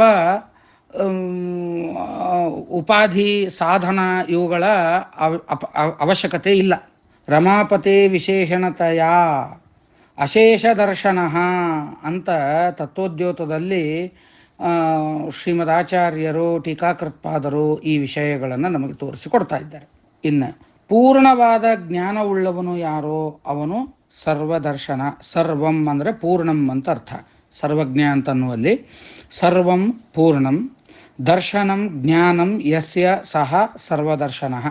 ಪೂರ್ಣವಾದ ಜ್ಞಾನ ಉಳ್ಳವನು ಯಾರೋ ಅವನು ಸರ್ವದರ್ಶನ. ಇನ್ನೊಂದು ಅರ್ಥದಲ್ಲಿ ಸರ್ವ ಅಂತಂದ್ರೆ ಅಲ್ಲಿ ಹೇಳ್ತಾ ಇದ್ದಾರೆ, ಲಕ್ಷ್ಮ್ಯಾದೀನಾಂ ಯಥಾ ಯೋಗ್ಯಂ ಸರ್ವಂ ಪೂರ್ಣಂ ದರ್ಶನಂ ಜ್ಞಾನ ಏನ ಸಹ ಸರ್ವದರ್ಶನ. ಲಕ್ಷ್ಮೀದೇವಿ, ಚತುರ್ಮುಖ ಬ್ರಹ್ಮ, ಪ್ರಾಣದೇವರು ಮೊದಲಾದಂಥವರಿಗೆ ಯಥಾಯೋಗ್ಯವಾಗಿ ಪೂರ್ಣವಾದ ಜ್ಞಾನವನ್ನು ಅನುಗ್ರಹಿಸುವವನು ಯಾರೋ ಅವನು ಸರ್ವದರ್ಶನ. ಯಸ್ಮಾತ್ ಬ್ರಹ್ಮೇಂದ್ರ ರುದ್ರಾದಿ ದೇವತಾನಾಂ ಶ್ರೇಯೋಪಿ ಚ ಜ್ಞಾನಸ್ಫೂರ್ತಿ ಸದಾ ತಸ್ಮೈ ಹರಯೇ ಗುರವೇ ನಮಃ ಅಂತ ಈಶಾವಾಸ್ಯೋಪನಿಷತ್ತು ಮಂಗಳಾಚರಣೆಯಲ್ಲಿ ಶ್ರೀಮದಾಚಾರ್ಯರು ನಮಗೆ ಈ ವಿಷಯವನ್ನು ತೋರಿಸಿಕೊಡ್ತಾರೆ. ಅದರ ಜೊತೆಗೆ ಸರ್ವೇಷಾಂ ದರ್ಶನಂ ಜ್ಞಾನಂ ಏನ ಸಹ ಸರ್ವದರ್ಶನ. ಸರ್ವಸ್ಯ ಜ್ಞಾನಪ್ರದ ಅಂತ ಅರ್ಥ. ಎಲ್ಲರಿಗೂ ಜ್ಞಾನವನ್ನು ನೀಡುವಂಥವನು ಸರ್ವದರ್ಶನ ಅಂತ. ಇನ್ನು ಎಲ್ಲ ಆಗಮಗಳ ಅಂದರೆ ವೇದಗಳ ಪ್ರಾದುರ್ಭಾವಕ್ಕೆ ಅಂದರೆ ನಮ್ಮ ಹತ್ರ ಬರಲಿಕ್ಕೆ ಕಾರಣವಾದಂಥವನು ಯಾರೋ ಅವನು ಸರ್ವದರ್ಶನ. ಅರ್ಥಾತ್ ಹಯಗ್ರೀವ ರೂಪಿಯಾಗಿರ್ತಕ್ಕಂತಹ ಪರಮಾತ್ಮ. ಅಸ್ಯ ಮಹತೋ ಭೂತಸ್ಯ ನಿಶ್ವಸಿತಮೇ ತತ್ ಯದೃಗ್ವೇದ ಯಜುರ್ವೇದ ಅಂತ ಬರ್ತದೆ ಬೃಹದಾರಣ್ಯಕ ಉಪನಿಷತ್ತಿನಲ್ಲಿ. ಮಹಾಭೂತ ಅಂತ ಅನಿಸಿಕೊಂಡಿರುವಂತಹ ಹಯಗ್ರೀವ ರೂಪಿಯಾದಂತಹ ಭಗವಂತ ನಿಶ್ವಾಸ ಅಂದರೆ ಉಸಿರನ್ನು ಬಿಡೋದು. ಹೀಗೆ ನಿಶ್ವಾಸವನ್ನು ಮಾಡಿದಾಗ ಋಗ್ವೇದಾದಿ ಸಕಲ ಆಗಮಗಳು ಆವಿರ್ಭವಿಸಿದವು. ಬೃಹದಾರಣ್ಯಕ ಉಪನಿಷತ್ತು ಹೇಳ್ತಾರೆ. ಆದ್ದರಿಂದ ಸಕಲ ಆಗಮಗಳ ಸರ್ವಾಣಿ ದರ್ಶನಾನಿ ಆಗಮಾಹ ಏನ ಸಹ ಸರ್ವದರ್ಶನ. ಇನ್ನೊಂದು ಸತ್ಯಸಂಧ ತೀರ್ಥರು ಒಂದು ಅದ್ಭುತವಾದಂತಹ ವ್ಯಾಖ್ಯಾನವನ್ನು ಇಲ್ಲಿ ಮಾಡ್ತಾರೆ. ಏನು? ಒಂದು ಪ್ರಸಿದ್ಧವಾದಂತಹ ಒಂದು ಮಂತ್ರ ಇದೆ. ಈಶ್ವರ ಸರ್ವಭೂತಾನಾಂ ಈಶಾನ ಸರ್ವದೇವಾನಾಂ ಬ್ರಹ್ಮಾಧಿಪತಿರ್ ಬ್ರಹ್ಮಣೋಧಿಪತಿರ್ ಅಂತ ಬರ್ತದೆ. ಅಂದರೆ ಅವಾಂತರ ಈ ಈಶ್ವರ ರುದ್ರದೇವರು ಸಂಹಾರವನ್ನು ಮಾಡುವಂಥವನು. ಈ ಸಂಹಾರ ಮಾಡುವಂತಹ ಜ್ಞಾನವನ್ನು ರುದ್ರದೇವರಿಗೆ ಅನುಗ್ರಹಿಸಿದವನು ಯಾರೋ ಅವನು ಸರ್ವದರ್ಶನ ಅಂತ ಹೇಳ್ತಾ ಇದ್ದಾರೆ. ಹೇಗೆ?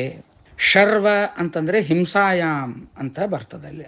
ಧಾತ್ವೇ ದೇಹೇ ಶಹ ಸಹ ಇತಿ ಸತ್ವೇಚ ಸರ್ವೋ ರುದ್ರಸ್ಯ ತಸ್ಯ ದರ್ಶನಂ ಜ್ಞಾನಂ ಯಸ್ಮಾತ್ ಸಹ ಸರ್ವದರ್ಶನ ಅಂತ. ಇನ್ನು ಸರ್ವೇ ಚ ತೇ ದರ್ಶಾಶ್ಚ ಮಾಸಾಶ್ಚ ತೇಷು ಹವಿರಾದಿಕಂ ನಯತಿ ಇತಿ ಸರ್ವದರ್ಶನ. ಸತ್ಯಸಂಧ ತೀರ್ಥರು ಎಲ್ಲ ಅಮಾವಾಸ್ಯೆಗಳಲ್ಲಿ ಹವಿಸ್ಸೆ ಮೊದಲಾದವನ್ನ ಕೊಂಡೊಯ್ಯುವವನು ಯಾರೋ ಅವನು ಸರ್ವದರ್ಶನ.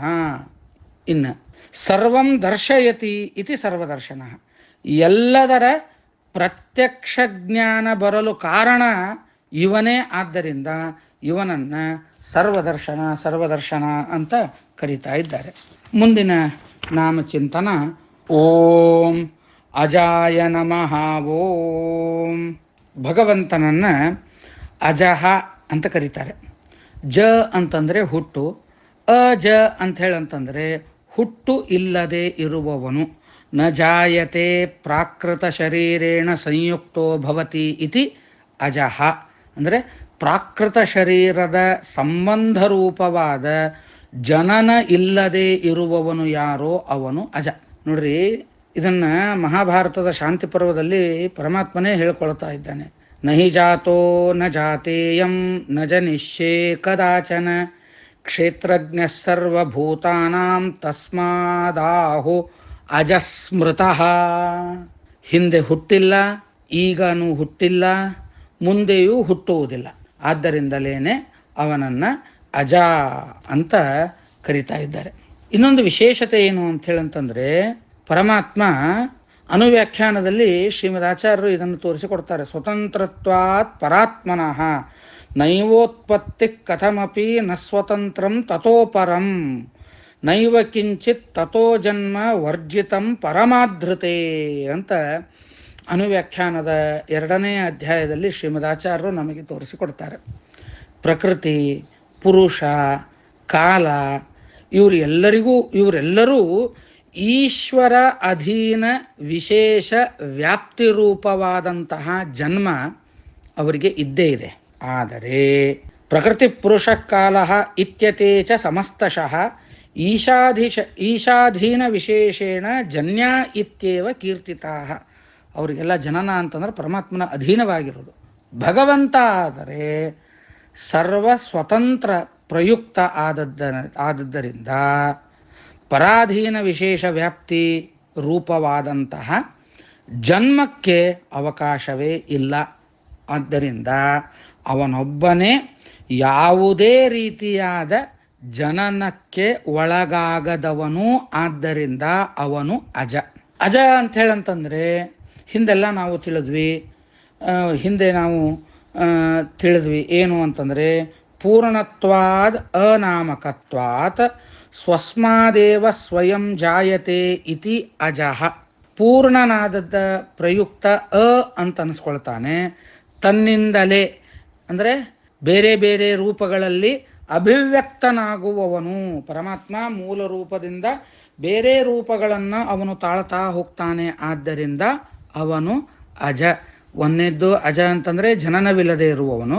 ಅಜ ಅಂತಂದರೆ ಪೂರ್ಣನಾದಂತಹ ಅವನಿಂದ ಬೇರೆ ರೂಪಗಳು ಬರ್ತಾವೆ. ಆದ್ದರಿಂದ ಅವನು ಅಜ.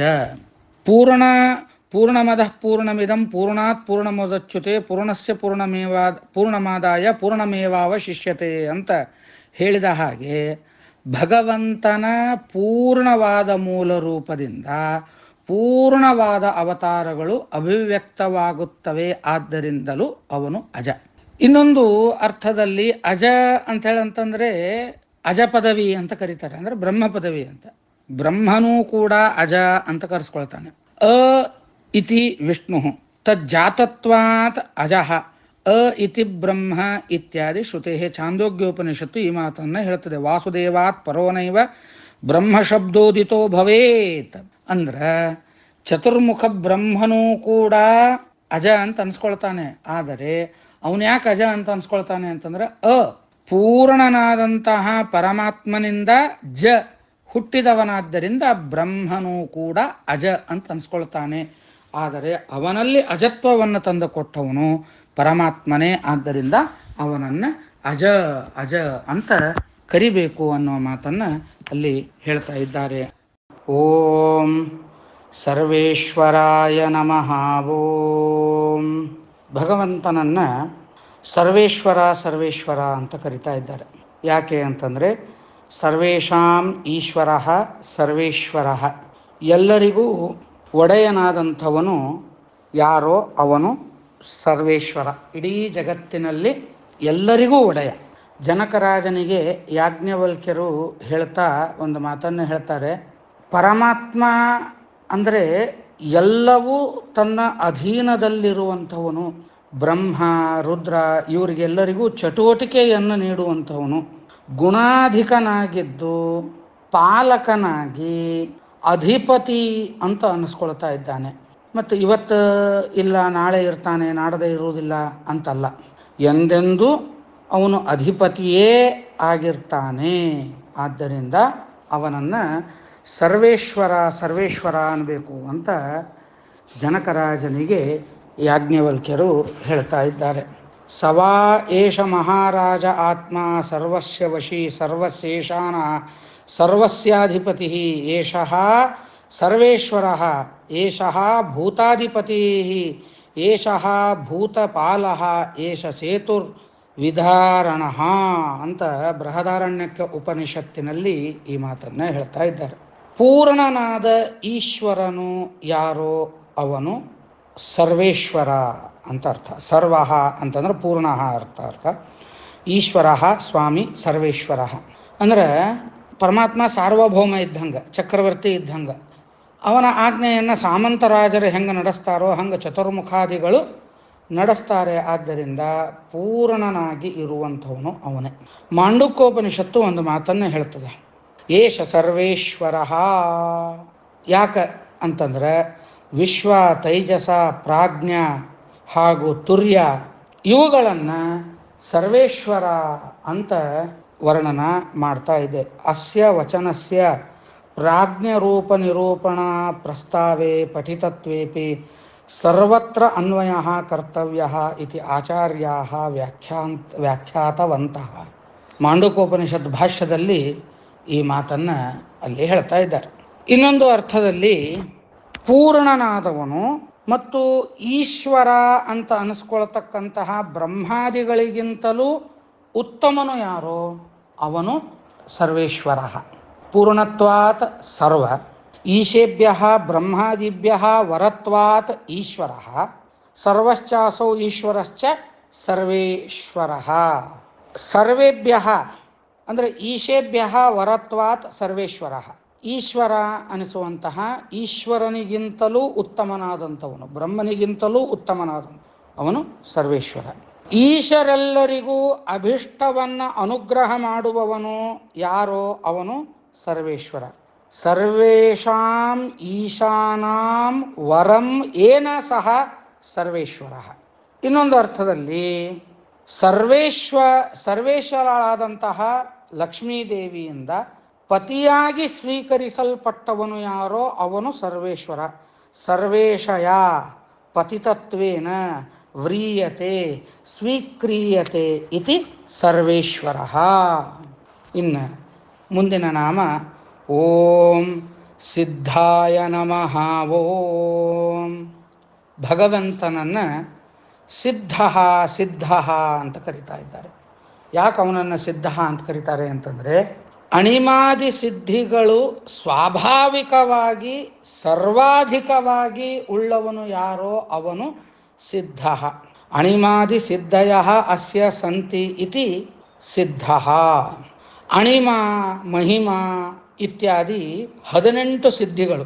ಈ 18 ಸಿದ್ಧಿಗಳು ಸರ್ವಾಧಿಕವಾಗಿ ಸ್ವಾಭಾವಿಕವಾಗಿ ನ್ಯಾಚುರಲ್ ನೈಸರ್ಗಿಕವಾಗಿ ಹರಿಯಲ್ಲಷ್ಟೇ ಅವ. ಉಳಿದವರಲ್ಲಿಯೂ ಅವ, ಇಲ್ಲ ಅಂತಂದಿಲ್ಲ. ಅವು ಇಂಪ್ಲಿಮೆಂಟೆಡ್, ಮತ್ತು ಪರಮಾತ್ಮನಕ್ಕಿಂತಲೂ ಕಮ್ಮಿ ಇರುವಂಥದ್ದು, ಎಲ್ಲದಕ್ಕಿಂತ ಹೆಚ್ಚು ಇರೋದು ಪರಮಾತ್ಮನಲ್ಲಿಯೇ. ಭಾಗವತ ತಾತ್ಪರ್ಯದಲ್ಲಿ ಶ್ರೀಮದ್ ಆಚಾರ್ಯ ಈ ಮಾತನ್ನು ಹೇಳ್ತಾರೆ. ಸರ್ವಾಧಿಕ ಅಣಿಮಾದ್ಯ ವಿಷ್ಣೋ ನ ಅನ್ಯಸ್ಯ ಕಸ್ಯಚಿತ್ ಅನ್ನೋ ಮಾತನ್ನು ಅಲ್ಲಿ ಹೇಳ್ತಾ ಇದ್ದಾರೆ.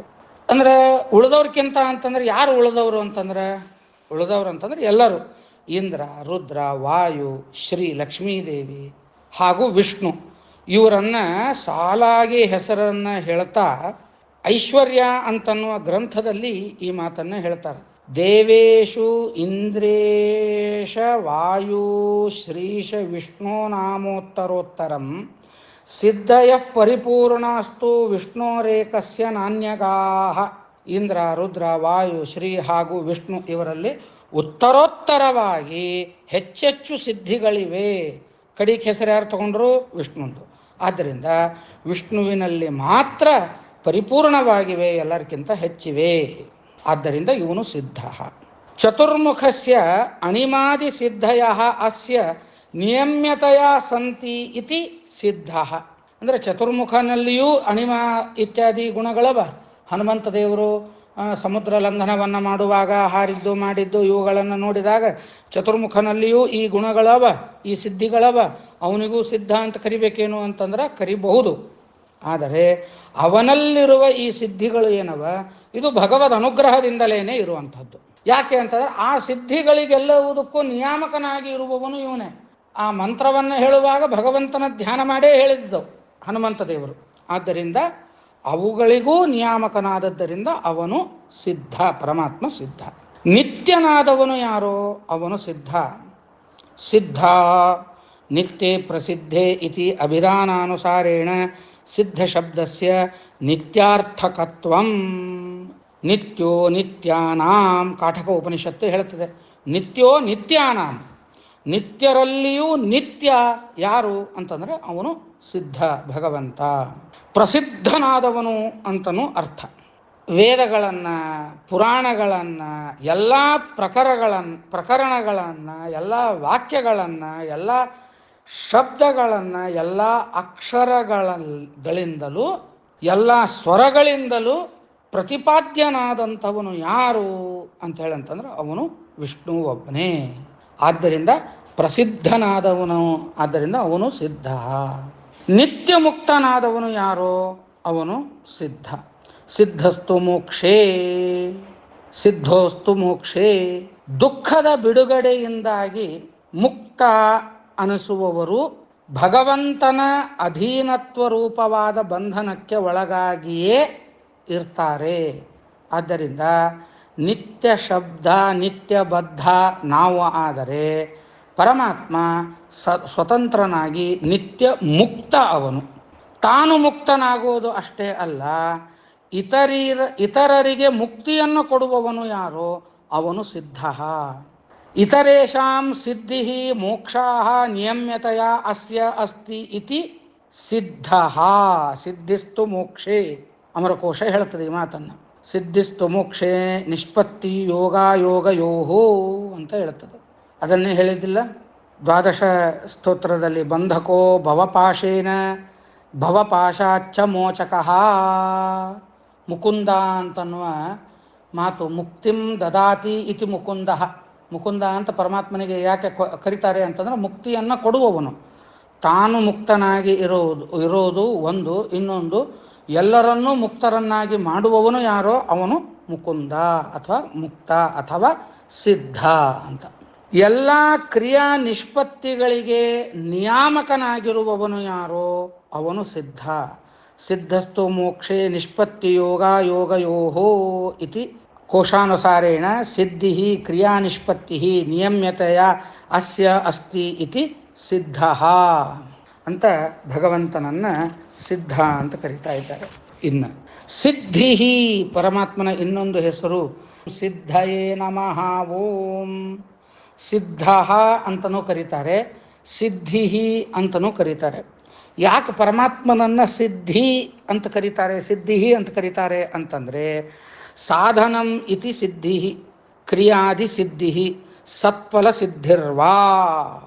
ಅಂದರೆ ಕ್ರಿಯಾ ನಿಷ್ಪತ್ತಿಗೆ ಅಥವಾ ಕ್ರಿಯೆಯ ಫಲ ನಿಷ್ಪತ್ತಿಗೆ ಪೂರ್ಣವಾಗಿ ಒಡೆಯನಾಗಿರುವವನು ಯಾರೋ ಅವನು ಸಿದ್ಧಿ.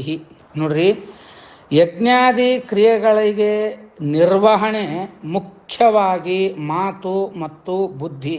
ಒಳ್ಳೆಯ ಮಾತನ್ನು ಆಡಿಸುವವನು, ಒಳ್ಳೆಯ ಬುದ್ಧಿಯನ್ನು ಜಾಗೃತಗೊಳಿಸುವವನು ಸರಸ್ವತಿ ನಾಮಕ ಭಗವಂತ. ಅದರಿಂದ ಅವನೇ ಯಜ್ಞಧಾರಕನು. ಋಗ್ವೇದ ಹೇಳುವಂತಹ ಮಾತಿದು. ಚೋದ ಇತ್ರಿ ಸೂನೃತಾನಾಂ ಚೇತಂತಿ ಸುಮತೀನಾಂ ಯಜ್ಞಂದಧೇ ಸರಸ್ವತಿ. ಋಗ್ವೇದದಲ್ಲಿ ಬರುವಂತಹ ಮಾತಿದು. ಚೋದ ಇತ್ರಿ ಸೂನೃತಾನಾಂ ಚೇತಂತಿ ಸುಮತೀನಾಂ. ಚೇತಂತಿ ಅಂತಂದರೆ ಜಾಗೃತಗೊಳಿಸುವಂಥವನು, ಸಜ್ಜನರಿಗೆ ಒಳ್ಳೆಯ ಬುದ್ಧಿಯನ್ನು ಕೊಟ್ಟು ಜಾಗೃತಗೊಳಿಸುವಂಥವನು ಇವನೇ. ಆದ್ದರಿಂದ ಇವನನ್ನು ಸಿದ್ಧಿ ಅಂತ ಕರೀತಾ ಇದ್ದಾರೆ. ಅದೇ ರೀತಿಯಾಗಿ ಯಜ್ಞಾದಿ ಕ್ರಿಯೆಗಳ ಸಿದ್ಧಿ, ಅವುಗಳ ಫಲದ ಸಿದ್ಧಿ ಮೊದಲಾದ ಅಭಿಷ್ಟ ಸಿದ್ಧಿ ಭಗವಂತನಿಗೆ ಅತ್ಯಂತ ಅಧೀನವಾಗಿರುವುದರಿಂದ ಸತ್ಯವ್ರತ ಅಂತನ್ನುವ ರಾಜ, ಭಾಗವತದಲ್ಲಿ ಬರ್ತದಲ್ಲ, ಮತ್ಸ್ಯರೂಪಿ ಭಗವಂತನನ್ನು ನೀನೇ ಅಭಿಷ್ಟ ಸಿದ್ಧಿ ಅಂಥೇಳಿ ಸ್ತೋತ್ರ ಮಾಡ್ತಾ ಇದ್ದಾನೆ. ತ್ವಂ ಸರ್ವಸ್ಯ ಲೋಕಸ್ಯ ಅಭಿಷ್ಟ ಸಿದ್ಧಿ. ಶ್ರೀಮದ್ ಭಾಗವತದ ಅಷ್ಟಮ ಸ್ಕಂದದಲ್ಲಿ ಈ ಮಾತನ್ನು ಹೇಳ್ತಾ ಇದ್ದಾರೆ.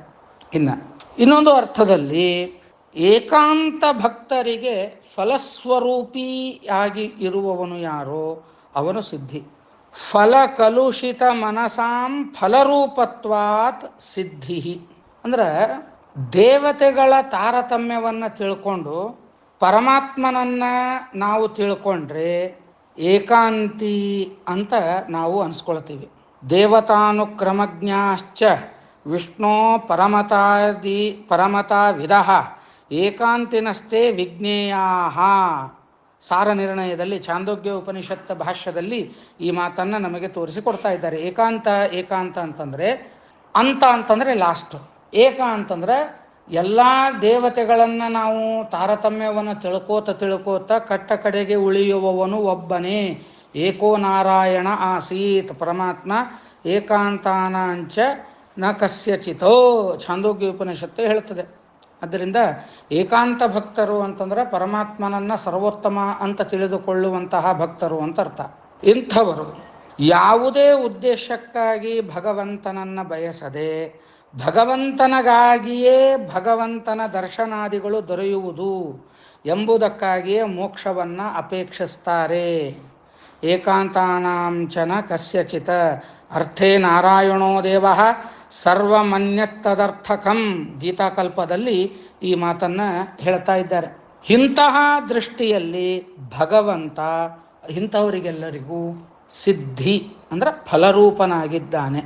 ಇನ್ನು ಜ್ಞಾನಾದಿ ಸ್ವರೂಪಿ ಆಗಿರುವವನು. ಆದ್ದರಿಂದ ಅವನು ಸಿದ್ಧಿ ಅಂದರೆ ಪಿಶುಗತ್ಯತಾಂ ಇತಿ ಧಾತೋ ಜ್ಞಾನಾದಿರೂಪ. ಜ್ಞಾನಾದಿ ಸ್ವರೂಪನಾಗಿರುವುದರಿಂದ ಅವನು ಸಿದ್ಧಿ ಅಂತ ಅನ್ಸ್ಕೊಳ್ತಾ ಇದ್ದಾನೆ ಅಂತ ಹೇಳ್ತಾ ಇವತ್ತಿನ ಅನುವಾದವನ್ನು ಮುಗಿಸೋಣ. ಓಂ ಸರ್ವಾದಯೇ ನಮಃ. ಓಂ. ಭಗವಂತನನ್ನು ಸರ್ವಾದಿಹಿ ಅಂತ ಕರೀತಾರೆ. ಸರ್ವಾದಿ ಅಂತ ಪರಮಾತ್ಮನಿಗೆ ಯಾಕೆ ಕರೀತಾರೆ ಅಂತಂದರೆ ಸರ್ವಸ್ಯ ಆದಿಹಿ ಸಮಸ್ತಸ್ಯ ಆದಿಹಿ ಇತಿ ಸರ್ವಾದಿಹಿ. ಎಲ್ಲವುದಕ್ಕೂ ಕಾರಣನಾದದ್ದರಿಂದ ಅವನು ಸರ್ವಾದಿ. ಭಗವದ್ಗೀತಾ 10ನೇ ಅಧ್ಯಾಯದಲ್ಲಿ ಶ್ರೀಕೃಷ್ಣ ಪರಮಾತ್ಮ ಹೇಳ್ತಾನೆ, ನಮೇ ವಿದುಃಸುರಗಣ ಪ್ರಭವಂ ನ ಮಹರ್ಷಯಃ ಅಹಮಾದಿರ್ಹಿ ದೇವಾನಾಂ ಮಹರ್ಷೀಣಾಂಚ ಸರ್ವಶಃ. ಈ ಆದಿ ಅಂತನ್ನೋ ಶಬ್ದವನ್ನೇ ಬೆಳೆಸಿ ಅಹಮಾದಿರ್ಹಿ ದೇವಾನಾಂ, ದೇವತೆಗಳೇ ಮೊದಲಾದಂತಹ ಸಕಲ ಜಗತ್ತಿಗೂ ನಾನೇ ಕಾರಣ, ತನಗೆ ಉತ್ಪತ್ತಿ ಯಾರೂ ಇಲ್ಲ, ಹೀಗೆ ಎಲ್ಲವುದಕ್ಕೂ ಕಾರಣ ಅವನೇ ಆದದ್ದರಿಂದ ಅವನು ಸರ್ವಾದಿ. ಇನ್ನೊಂದು ಅರ್ಥ ಏನು ಅಂತಂದರೆ ಎಲ್ಲವನ್ನು ತನ್ನದ್ದಾಗಿ ಸ್ವೀಕರಿಸುವವನು ಯಾರೋ ಅವನು ಸರ್ವಾದಿ. ಸರ್ವಂ ಆದದಾತಿ ಸ್ವಕೀಯತ್ವೇನ ಸ್ವೀಕರೋತಿ ಇತಿ ಸರ್ವಾದಿಹಿ. ಸರ್ವಸ್ಯ ಅದಾತೃತ್ವಾತ್ ಸರ್ವಾದಿಹಿ. ಭಗವಂತ ತಾನು ಸೃಷ್ಟಿಸಿದ ಪದಾರ್ಥಗಳನ್ನು ತನ್ನದ್ದನ್ನಾಗಿ ಸ್ವೀಕರಿಸಿ ಅವುಗಳ ಪಾಲನೆ ಮೊದಲಾದವುಗಳನ್ನು ನೀಡ್ತಾನೆ. ಆದ್ದರಿಂದ ಅವನು ಸರ್ವಾದಿ. ಇನ್ನೊಂದು ಸರ್ವಸ್ಯ ಆತೃತ್ವಾತ್ ಸರ್ವಾದಿ. ಎಲ್ಲವನ್ನ ಆತೃತ್ವಾತ್ ಭಕ್ಷಿಸ್ತಾನೆ, ಆದ್ದರಿಂದ ಅವನನ್ನು ಸರ್ವಾದಿ ಸರ್ವಾದಿ ಅಂತ ಕರೆದಿದ್ದಾರೆ. ಒಂದು ಆಶ್ಚರ್ಯಕರ ಸಂಗತಿ ಈ ಪ್ರಸಂಗದಲ್ಲಿ ನಮಗೆ ನೋಡಲಿಕ್ಕೆ ಸಿಗ್ತದೆ. ಬೃಹದಾರಣ್ಯಕ ಉಪನಿಷತ್ತು ಒಂದು ಮಾತನ್ನು ಹೇಳುತ್ತದೆ. ಸ ಯದ್ಯದೇವ ಅಸೃಜತ ತತ್ತದುತ್ತಮದ್ರೀಯತ ಸರ್ವಂ ವಾ ಅತ್ತಿ ಇತಿ ತದ ಅದಿತಿರಿತಿತ್ವಂ. ಅಂದರೆ ಚತುರ್ಮುಖ ಏನನ್ನು ಸೃಷ್ಟಿ ಮಾಡ್ತಾನೋ ಆ ಎಲ್ಲ ಸೃಷ್ಟಿಯನ್ನು ಪ್ರಳಯ ಕಾಲದಲ್ಲಿ ಭಕ್ಷಿಸಿದ ಪ್ರಯುಕ್ತ ಭಗವಂತನನ್ನು ಅದಿತಿ ಅಂತ ಕರೀತಾರೆ. ಇದು ಹೊಸ ವಿಷಯ. ಯದ್ಯದ್ ಬ್ರಹ್ಮ ಅಸೃಜತ ಪೂರ್ವಂ ತತ್ತದತ್ತಿ ಜನಾರ್ದನ ಅದಿತಿರ್ನಾಮ ತೇನಾಸೌ ಭಗವಾನ್ ಪುರುಷೋತ್ತಮ ಅಂತನ್ನುವ ಮಾತನ್ನು ಬೃಹದಾರಣ್ಯಕ ಉಪನಿಷತ್ ಭಾಷ್ಯವನ್ನು ಹೇಳುವಾಗ ಶ್ರೀಮದ್ ಆಚಾರ್ಯರು ನಮಗೆ ಕರಿತಾ ಇರ್ತಾರೆ. ಸರ್ವಾದಿಹಿ ಅಂದರೂ ಒಂದೇ, ಅದಿತಿಹಿ ಅಂತಂದರೂ ಒಂದೇ. ಅದೇ ರೀತಿಯಾಗಿ ಪ್ರಳಯ ಕಾಲದಲ್ಲಿ ಎಲ್ಲವನ್ನೂ ಅದಾತಿ ಅಂದರೆ ತಿನ್ನುತ್ತಾನೆ. ಪ್ರಳಯೇ ಸರ್ವಂ ಆದದಾತಿ ಇತಿ ಸರ್ವಾದಿಹಿ. ಓಂ ಅತ್ತಾಚರಾಚರ ಗ್ರಹಣಾತ್ ಓಂ ಬ್ರಹ್ಮಸೂತ್ರದಲ್ಲಿ ಈ ಮಾತನ್ನು ಹೇಳ್ತಾ ಇದ್ದಾರೆ. ಇನ್ನೊಂದು ಅರ್ಥದಲ್ಲಿ ಇದನ್ನು ನೋಡೋದಾತಂದರೆ ಗುಣಪೂರ್ಣತ್ವಾತ್ ಸರ್ವ, ಸರ್ವಸ್ಯ ಕಾರಣತ್ವಾತ್ ಆದಿಹಿ, ಸರ್ವಶ್ಚಾಸೌ ಆದಿಶ್ಚ ಸರ್ವಾದಿಹಿ.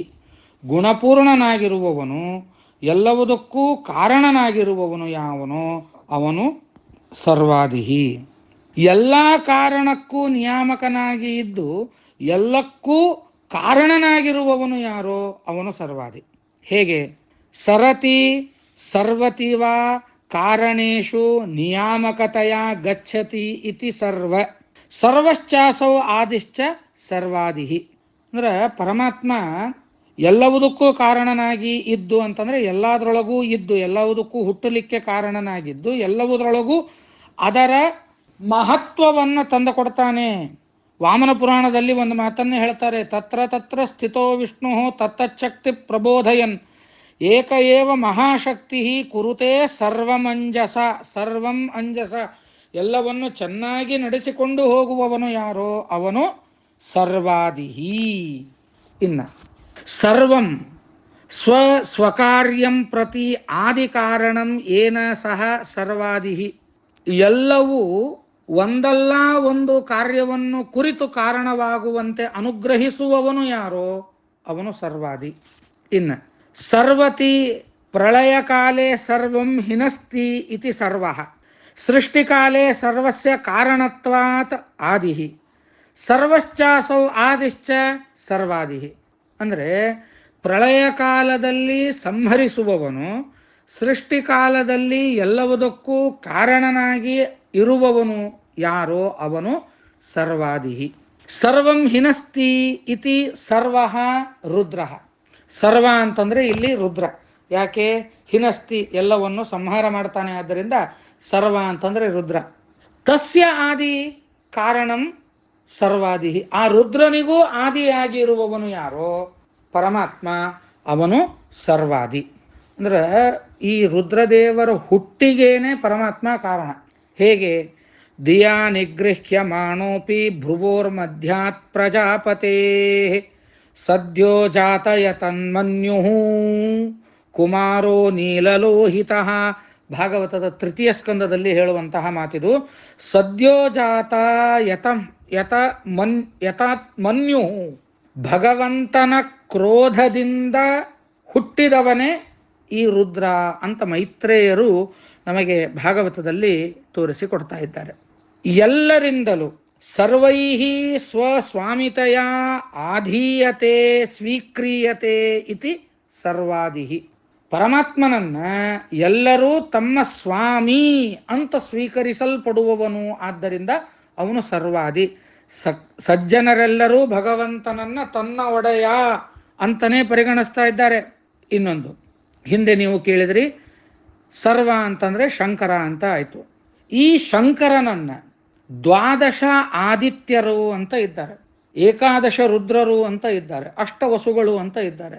ಈ ಏಕಾದಶ ರುದ್ರರಲ್ಲಿ ಮೊದಲಿಗ ಎನಿಸುವಂತೆ ಮಾಡಿದವನೇ ವಿಷ್ಣು. ಆ ವಿಷ್ಣು ಸರ್ವಾದಿ. ಸರ್ವ ಅಂತಂದ್ರೆ ರುದ್ರ, ಶಂಕರ. ಆ ಶಂಕರನನ್ನ ಆದಿ, ಆ ಬಣದಲ್ಲಿ, ಆ ಗಣದಲ್ಲಿ ಆದಿಯಾಗಿ ಇರುವ ಹಾಗೆ ಮಾಡಿದವನು ಯಾರೋ ಅವನು ಸರ್ವಾದಿ. ಸರ್ವ ಶಂಕರ.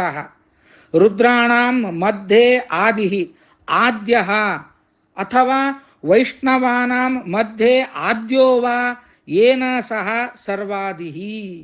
ಯಾಕ ಈ ರುದ್ರಗಣದಲ್ಲಿ ಶಂಕರ ಮೊದಲಿಗ ಅಂತ ಹೇಳಂತಂದ್ರೆ, ಭಗವಂತ ತನ್ನ ಭಗವದ್ಗೀತೆಯ 10ನೇ ಅಧ್ಯಾಯದಲ್ಲಿ ತನ್ನ ವಿಭೂತಿ ರೂಪಗಳನ್ನು ಹೇಳುವಾಗ ರುದ್ರಾಣಾಂ ಶಂಕರಶ್ಚಾಸ್ಮಿ ಅಂತ ಹೇಳ್ಯಾನ. ಆದ್ದರಿಂದ ಪರಮಾತ್ಮ ಅಲ್ಲಿ ಇದ್ದದ್ದರಿಂದಲೇನೆ ಅವನು ಆದಿ. ಅದೇ ರೀತಿಯಾಗಿ ಭಾಗವತದ 12ನೇ ಸ್ಕಂದದಲ್ಲಿ ಒಂದು ಮಾತನ್ನು ಹೇಳ್ತಾರೆ. ನಿಮಗ್ನಾನಾಂ ಯಥಾ ಗಂಗಾ ದೇವಾನಾಂ ಅಚ್ಯುತೋ ಯಥಾ ವೈಷ್ಣವಾನಾಂ ಯಥಾ ಶಂಭು ಪುರಾಣಾನಾಂ ಇದಂ ತಥಾ ಅಂತ ಭಾಗವತದ ಮಹಿಮೆಯನ್ನು ಹೇಳುವಾಗ ವೈಷ್ಣವಾನಾಂ ಯಥಾ ಶಂಭು, ಈ ಶಂಭುವನ್ನ ಶರ್ವನನ್ನ ಆದಿ ವೈಷ್ಣವರಲ್ಲಿ ಆದಿಯನ್ನಾಗಿ ಮಾಡಿದ ದೇವರು ಯಾರು ಅವನು ಸರ್ವಾದಿಹಿ. ಮುಂದಿನ ನಾಮ ಓಂ ಅಚ್ಯುತಾಯ ನಮಃ.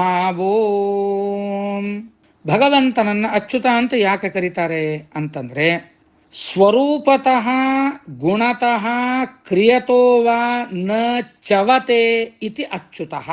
ಸ್ವರೂಪದಿಂದ ಗುಣದಿಂದ ಕ್ರಿಯೆಯಿಂದ ಚ್ಯುತನಾಗದೇ ಇರುವವನು, ಚ್ಯುತಿ ಇಲ್ಲದೆ ಇರುವವನು ಯಾರೋ ಅವನು ಅಚ್ಯುತ.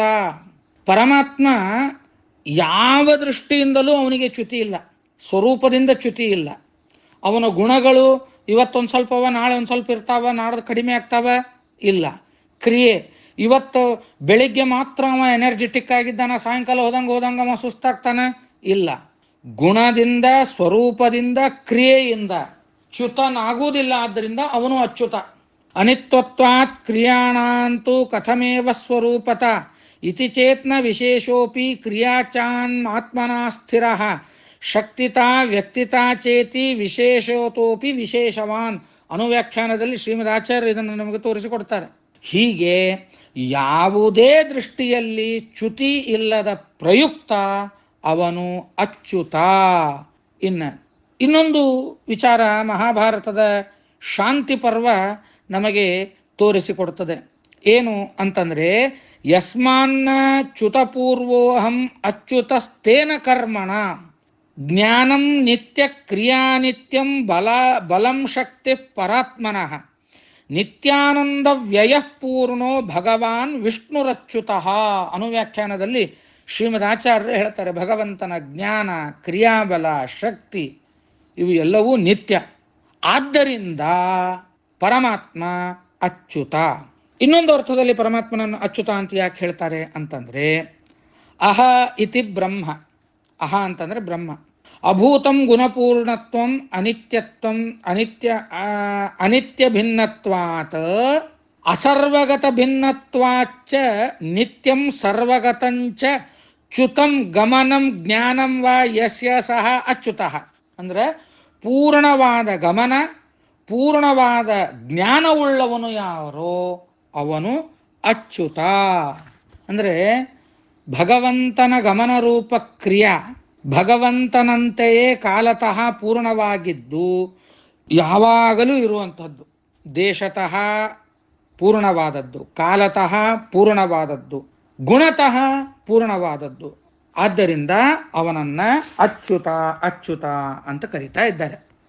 ಆತ ಅನಾಮಕಾತ್ ಸ್ವಮೂಲ ರೂಪಾದೇವ ಚವತೆ ಅವತರತಿ ಇತಿ ಅಚ್ಯುತಃ. ಅಚ್ಯುತಃ ಅಚ್ಯುತ ಅಚ್ಯುತಃ. ಪರಮಾತ್ಮ ಪೂರ್ಣನಾದದ್ದರಿಂದ ಅನ್ಸ್ಕೊಳ್ತಾನೆ. ಎನಿಸಿರುವ ತನ್ನ ಮೂಲ ರೂಪದಿಂದಲೇ ತಾನು ಅವತರಿಸ್ತಾನೆ. ಅವತರಿಸಿದಾಗ ಮೂಲ ರೂಪದಿಂದ ಅವತರಿಸಿದ ಮಾತ್ರಕ್ಕೆ ಮೂಲ ರೂಪಕ್ಕೆ ಯಾವ ಚ್ಯುತಿಯೂ ಬರುವುದಿಲ್ಲ. ಆದ್ದರಿಂದ ಅವನು ಅಚ್ಯುತ. ಒಂದು ಸಕ್ರೆ ಡಬ್ಬಿ ಅದ, ಸಕ್ರೆ ಡಬ್ಬಿ ಒಳಗಿಂದ ನಾನು ಸಕ್ರೆ ತಗೋತೀನಿ ಅಂತೇಳಂತಂದ್ರೆ ನಾನು ಎಷ್ಟೆಷ್ಟು ತಗೋತ ಹೋಗ್ತೀನಿ ಅಷ್ಟೆಷ್ಟು ಡಬ್ಬಿ ಒಳಗಿಂದ ಖಾಲಿ ಹಾಕೋತ ಹೋಗ್ತದೆ. ಆದರೆ ಪರಮಾತ್ಮ ಹಂಗಲ್ಲ. ಮೂಲ ರೂಪದಿಂದ ಅವತಾರವನ್ನು ಮಾಡ್ತಾನೆ ಅಂತಂದ್ರೆ ಮೂಲ ರೂಪನೂ ಪೂರ್ಣವಾಗೇ ಇರ್ತದೆ, ಅವತಾರವೂ ಪೂರ್ಣವಾಗೇ ಇರ್ತದೆ. ಅದನ್ನೇ ಬೃಹದಾರಣ್ಯಕ ಉಪನಿಷತ್ತು ಹೇಳ್ತಿಲ್ರಿ, ಪೂರ್ಣಮದಃ ಪೂರ್ಣಮಿದಂ ಪೂರ್ಣಾತ್ ಪೂರ್ಣಮುಚ್ಯತೆ ಪೂರ್ಣಸ್ಯ ಪೂರ್ಣಮಾದಾಯ ಪೂರ್ಣಮೇವಾವಶಿಷ್ಯತೆ. ಆದ್ದರಿಂದ ಅವನು ಪೂರ್ಣನಾದ ಪ್ರಯುಕ್ತ, ಅವನು ಅಚ್ಯುತ. ಇನ್ನು ಬ್ರಹ್ಮಾದೀನಾಂ ಮುಕ್ತಾನಾಂ ವಾ ನ ವಿದ್ಯತೆ ಚ್ಯುತಂ ಜ್ಞಾನಾನಂದಾದಿಷು ಅಪಗಮಃ ಏನ ಸಹ ಅಚ್ಯುತಃ. ಬ್ರಹ್ಮಾದಿ ದೇವತೆಗಳಿಗೆ, ಮುಕ್ತರಿಗೆ ಜ್ಞಾನಾನಂದಾದಿಗಳಲ್ಲಿ ಚ್ಯುತಿ ಬರದೇ ಇರುವಂತೆ ಅನುಗ್ರಹಿಸುವವನು ಯಾರೋ ಅವನು ಅಚ್ಯುತ.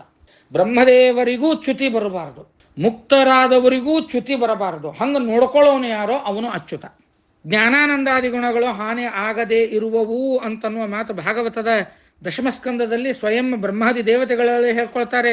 ನಿಷ್ಕಿಂಚನೋ ನನು ಭವಾನ್ ನ ಯತೋಸ್ಮಿ ಕಿಂಚಿತ್ ಇತಿ ನಿಷ್ಕಿಂಚನ ಅಂತ ಅಲ್ಲಿ ನಿಷ್ಕಿಂಚನ ಅಂತನ್ನೋ ಶಬ್ದಕ್ಕೆ ಪ್ರವೃತ್ತಿ ಅಚ್ಯುತ ಅಂತ ಅಲ್ಲಿ ಹೇಳಿದ್ದಾರೆ. ಮುಂದಿನ ನಾಮ ಓಂ ವೃಷಾಕಪಯೇ ನಮಃ.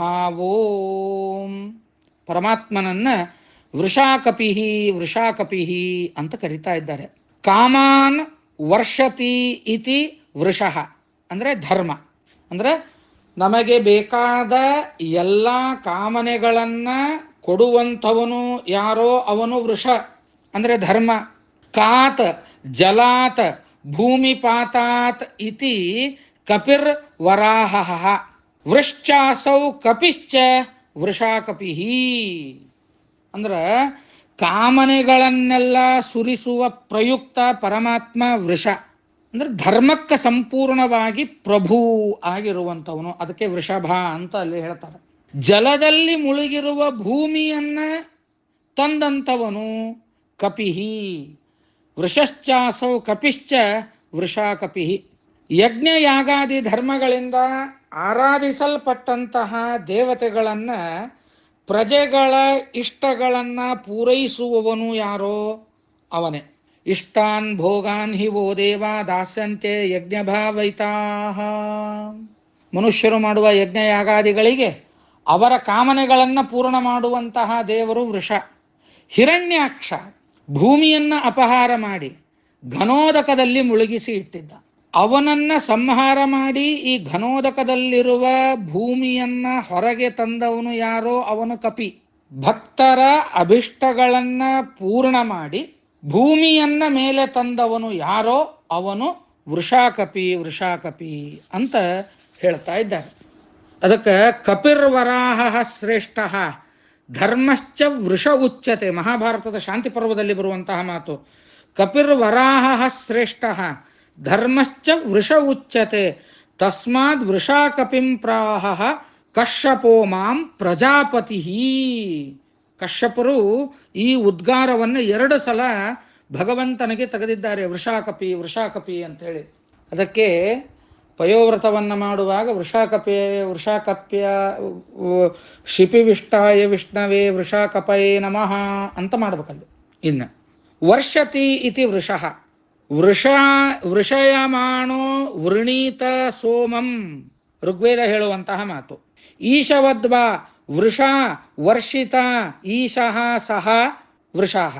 ಅಂದರೆ ಭಕ್ತರ ಅಭಿಷ್ಟಗಳನ್ನು ವರ್ಷಿಸುವವನು ಯಾರೋ ಅವನು ವೃಷ. ಮತ್ತು ಅತ್ಯಧಿಕವಾಗಿ ಸುಖವನ್ನು ಅನುಭವಿಸುವವನು ಅಥವಾ ಪೂರ್ಣ ಸುಖ ಸ್ವರೂಪಿಯಾದಂಥವನು ಅಥವಾ ಜಗತ್ತನ್ನು ರಕ್ಷಿಸುವವನು ಯಾರೋ ಅವನು ವೃಷಾಕಪಿ. ಆಸಮಂತಾತ್ ಕಂ ಸುಖಂ ಪಿಬತಿ ಅನುಭವತಿ ಇತಿ ಆಕಪಿ. ಅತ್ಯಧಿಕವಾಗಿ ಸುಖವನ್ನು ಅನುಭವಿಸ್ತಾ ಇದ್ದದ್ದರಿಂದ ಅವನನ್ನು ಆಕಪಿ ಅಂತ ಕರೀತಾರೆ. ಅಥವಾ ಅಶ್ಚಾಸೌ ಕಶ್ಚೇತಿ ಪೂರ್ಣ ಸುಖತ್ವಾತ್ ಅಕಃ ಪಾಲ್ಯತೆ ಜಗದನೇನ ಇತಿ ಪಿಹಿ ಪಾಲನತ್ವಾತ್ ಪಿ ವೃಷಾಕಪಿ ಆಗಬೇಕಲ್ಲ, ಪಾಲನತ್ವಾತ್ ಪಿ ವೃಶ್ಚಾಸೌ ಅಕಶ್ಚಾಸೌ ಪಿಶ್ಚ ವೃಷಾಕಪಿಹಿ.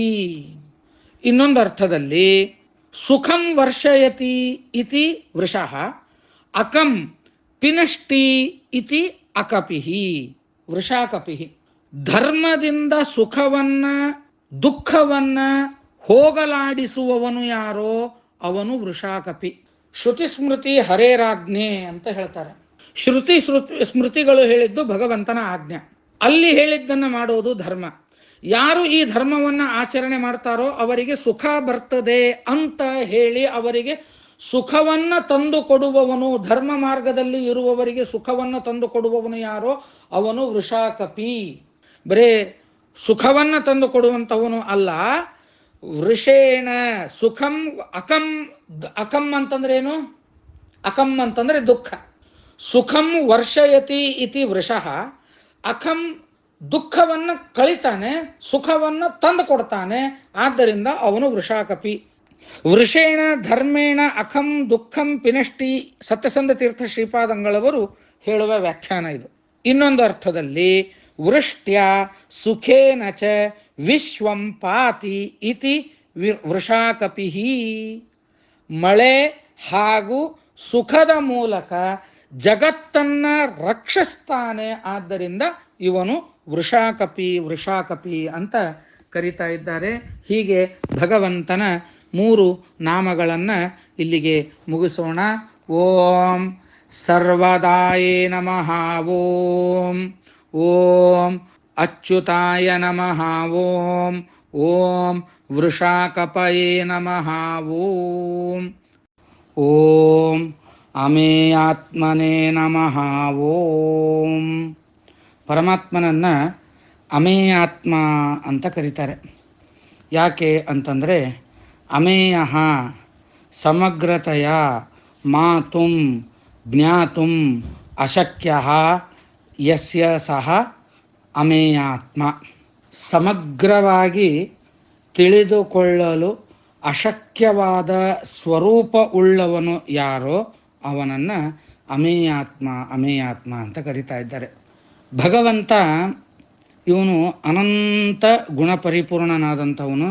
ಅನಂತ ಅನ್ನುವ ಶಬ್ದ ಇದ್ದದ್ದರಿಂದಲೇ ಅವನನ್ನು ಯಾರೂ ಸರಿಯಾಗಿ ಸಮಗ್ರವಾಗಿ ತಿಳಿದುಕೊಳ್ಳಿಕ್ಕೆ ಆಗೋದಿಲ್ಲ. ಅಗಮ್ಯಂ ಸರ್ವದೇವೈಶ್ಚ ಪರಿಪೂರ್ಣತ್ವ ಹೇತುತಃ ಯಂ ಸಮ್ಯಗ್ನೈವ ಜಾನಾತಿ ಕಶ್ಚಿನ್ನಿರವಶೇಷತಃ. ತಲವಕಾರ ಉಪನಿಷತ್ ಭಾಷ್ಯದಲ್ಲಿ ಈ ಮಾತನ್ನು ಹೇಳ್ತಾ ಇದ್ದಾರೆ. ಹಂಗಂದ್ರೆ ಯಾರೂ ತಿಳ್ಕೊಳ್ಳಿಕ್ಕಾಗೋದಿಲ್ಲ ಅಂತಂದ್ರೆ ಹೇಳೋದು ಹೆಂಗದನ ಅಂತಂದ್ರೆ ಪರಮಾತ್ಮ ತನ್ನನ್ನು ತಾನು ಪೂರ್ಣವಾಗಿ ತಿಳಿದುಕೊಂಡಿದ್ದಾನೆ. ಯಥಾಹರಿ ಸ್ವಮಾತ್ಮಾನಂ ವೇದ ತತ್ವದ್ ರಮಾಪಿನ ಬ್ರಹ್ಮಾಚ, ಬ್ರಹ್ಮದೇವರಾಗಲಿ ಲಕ್ಷ್ಮೀದೇವಿಯಾಗಲಿ ಯಾರು ಅವನನ್ನು ಪೂರ್ಣವಾಗಿ ತಿಳಿದುಕೊಳ್ಳಿಕ್ಕೆ ಸಾಧ್ಯವಿಲ್ಲ. ನಾತಿವೇದ್ಯೋ ನಚಾವೇದ್ಯಸ್ತಸ್ಮಾತ್ ಸ ಪರಮೇಶ್ವರ ಅಂತನ್ನುವ ಮಾತನ್ನು ಬ್ರಹ್ಮಪಾರ ಸ್ತೋತ್ರದಲ್ಲಿ ಹೇಳಿದ್ದಾರೆ ಅನ್ನುವ ವಿಚಾರವನ್ನು ತಲವಕಾರು ಉಪನಿಷತ್ತಿನಲ್ಲಿ ನಮಗೆ ಹೇಳ್ತಾ ಇದ್ದಾರೆ. ಅತಿವೇದ್ಯ ಅಂದರೆ ಸಮಗ್ರವಾಗಿ ಜ್ಞೇಯವಾಗಿರುವಂತೆಯೇ ಅವೇದ್ಯ, ಜ್ಞಾನಗೋಚರನೂ ಅಲ್ಲ. ಆದ್ದರಿಂದಲೇ ಶಾಸ್ತ್ರಗಳು ಅವನನ್ನು ಅಜ್ಞೇಯ ಅಮೇಯ ಅಂತ ಅವನನ್ನು ಕರೀತಾ ಇದ್ದಾರೆ. ಆದ್ದರಿಂದ ಅಮೇಯ ಅಂದರೆ ಪೂರ್ಣವಾಗಿ ತಿಳಿದುಕೊಳ್ಳಿಕ್ಕೆ ಆಗದೇ ಇರುವಂಥವನು. ಮೇಯ ಅಂತಂದರೆ ಜ್ಞಾನ. ಇನ್ನೊಂದು ಅರ್ಥದಲ್ಲಿ ಎಲ್ಲೆಡೆ ಎಲ್ಲ ಕಾಲದಲ್ಲಿಯೂ ಇರುವವನು, ಗುಣಪೂರ್ಣನು, ಪೂರ್ಣವಾಗಿ ತಿಳಿಯಲು ಅಶಕ್ಯನಾದವನು ಯಾರೋ ಅವನು ಅಮೇಯಾತ್ಮ. ಹೇಗೆ ಹೇಳ್ತಾರೆ ಅಂತಂದರೆ ಸಾಕಲ್ಯೇನ ಮಾತುಂ ಅಶಕ್ಯ ಅಮೇಯ. ಭಗವಂತ 3 ರೀತಿಯಾದಂತಹ ವ್ಯಾಪ್ತಿಯನ್ನು ಹೊಂದಿರತಕ್ಕಂಥವನು. ದೇಶತಃ, ಕಾಲತಃ, ಗುಣತಃ. ಇಲ್ಲಿ ದೇಶತಃ ಕಾಲತಃ ವ್ಯಾಪ್ತತ್ವ ಏನದ ಇದು ಲಕ್ಷ್ಮೀದೇವಿಯಲ್ಲಿಯೂ ಅದ. ಆದರೆ ಗುಣತಃ ವ್ಯಾಪ್ತಿ ಗುಣಪೂರ್ಣತ್ವ ಆಕೆಯಲ್ಲಿ ಇಲ್ಲ. ಇಂತಹ ಅಸಾಧಾರಣವಾದ ಗುಣತಃ ವ್ಯಾಪ್ತಿಯನ್ನೊಳಗೊಂಡಿರುವುದರಿಂದಲೇನೆ ಪರಮಾತ್ಮನನ್ನ ಅಮೇಯಾತ್ಮ ಅಂತ ಕರೀತಾ ಇದ್ದಾರೆ. ಮೇಯೋ ನ ಭವತಿ ಇತಿ ಅಮೇಯ, ತಿಳಿಯಲು ಯೋಗ್ಯರಾದ ಇತರರಿಗಿಂತೆಲ್ಲ ವಿಲಕ್ಷಣನಾದವನು ಅಮೇಯ.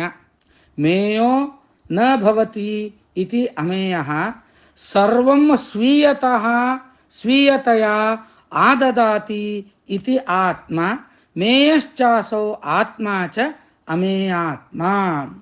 ಸರ್ವಸ್ವಾಮಿಯಾಗಿ ಅವನು ತಿಳಿದಂಥವನು ಅಮೇಯಾತ್ಮ ಅಂತ ಈ ರೀತಿಯಾಗಿ ಹೇಳ್ತಾ ಇದ್ದಾರೆ. ಅಮೇಯ ಮತ್ತು ಆತ್ಮ ಈ ಎರಡೂ ಹೆಸರುಗಳು ಮುಖ್ಯವಾಗಿ ಪರಮಾತ್ಮನನ್ನೇ ಪ್ರತಿಪಾದಿಸ್ತಾ ಇದ್ದಾವೆ. ಕೂರ್ಮ ಪುರಾಣ ಹೇಳ್ತದೆ ಈ ಮಾತನ್ನ. ಆತ್ಮಾಮೇಯ ಪರಂ ಬ್ರಹ್ಮ ಪರಮಾನಂದಾದಿಕಾದಿವಿಧಾ ವದಂತಿ ವಿಷ್ಣುಮೇವೈಕಂ ನಾನ್ಯತ್ರಾಸಂ ಗಚ್ಚತಿ ಕ್ವಚಿತ್. ಕೂರ್ಮ ಪುರಾಣ ಹೇಳುವಂತಹ ಮಾತು. ಇನ್ನೊಂದು ಅರ್ಥದಲ್ಲಿ ಅಮೇಯ ಅಂತಂದರೆ ಪೂರ್ಣನಾಗಿರುವುದರಿಂದ ಅ ಇತಿ ಮಾತುಂ ಜ್ಞಾತುಂ ಯೋಗ್ಯ ಅಮೇಯ. ಅಮೇಯ ಆತ್ಮ ಯಸ್ಯ ಸಹ ಅಮೇಯಾತ್ಮ. ಎಲ್ಲ ಮಾತುಗಳಿಗೂ ವ್ಯಾಖ್ಯೇಯವೆನಿಸಿರುವ ಅಕಾರವು ಪರಬ್ರಹ್ಮನನ್ನ ನಿಮಿತ್ತವನ್ನಾಗಿಟ್ಟುಕೊಂಡು ಪರಬ್ರಹ್ಮನನ್ನ ಹೇಳುತ್ತದೆ. ಈ ಮಾತನ್ನ ಗರುಡ ಪುರಾಣ ಹೇಳ್ತದೆ. ಅಕಾರ ಸರ್ವವಾಗಾತ್ಮ ಪರಬ್ರಹ್ಮಾಭಿಧಾಯಕ ಅಂತ ಗರುಡ ಪುರಾಣ ಬ್ರಹ್ಮಕಾಂಡದಲ್ಲಿ ಈ ಮಾತನ್ನ ಹೇಳ್ತಾ ಇದ್ದಾರೆ. ಇನ್ನೊಂದರ್ಥ ಎನಿಸುವ ತನ್ನಿಂದ ಪೂರ್ಣನಾದ ಪ್ರಯುಕ್ತ ಎಂದು ತಿಳಿಯಲು ಯೋಗ್ಯವಾದ ಸ್ವರೂಪ ಉಳ್ಳವನು. ಅನಾಮಕೇನ ಬ್ರಹ್ಮಣ ಇತಿ ಮಾತುಂ ಯೋಗ್ಯ ಆತ್ಮಸ್ವರೂಪಂ ಯಸ್ಯ ಸಹ ಅಮೇಯಾತ್ಮ.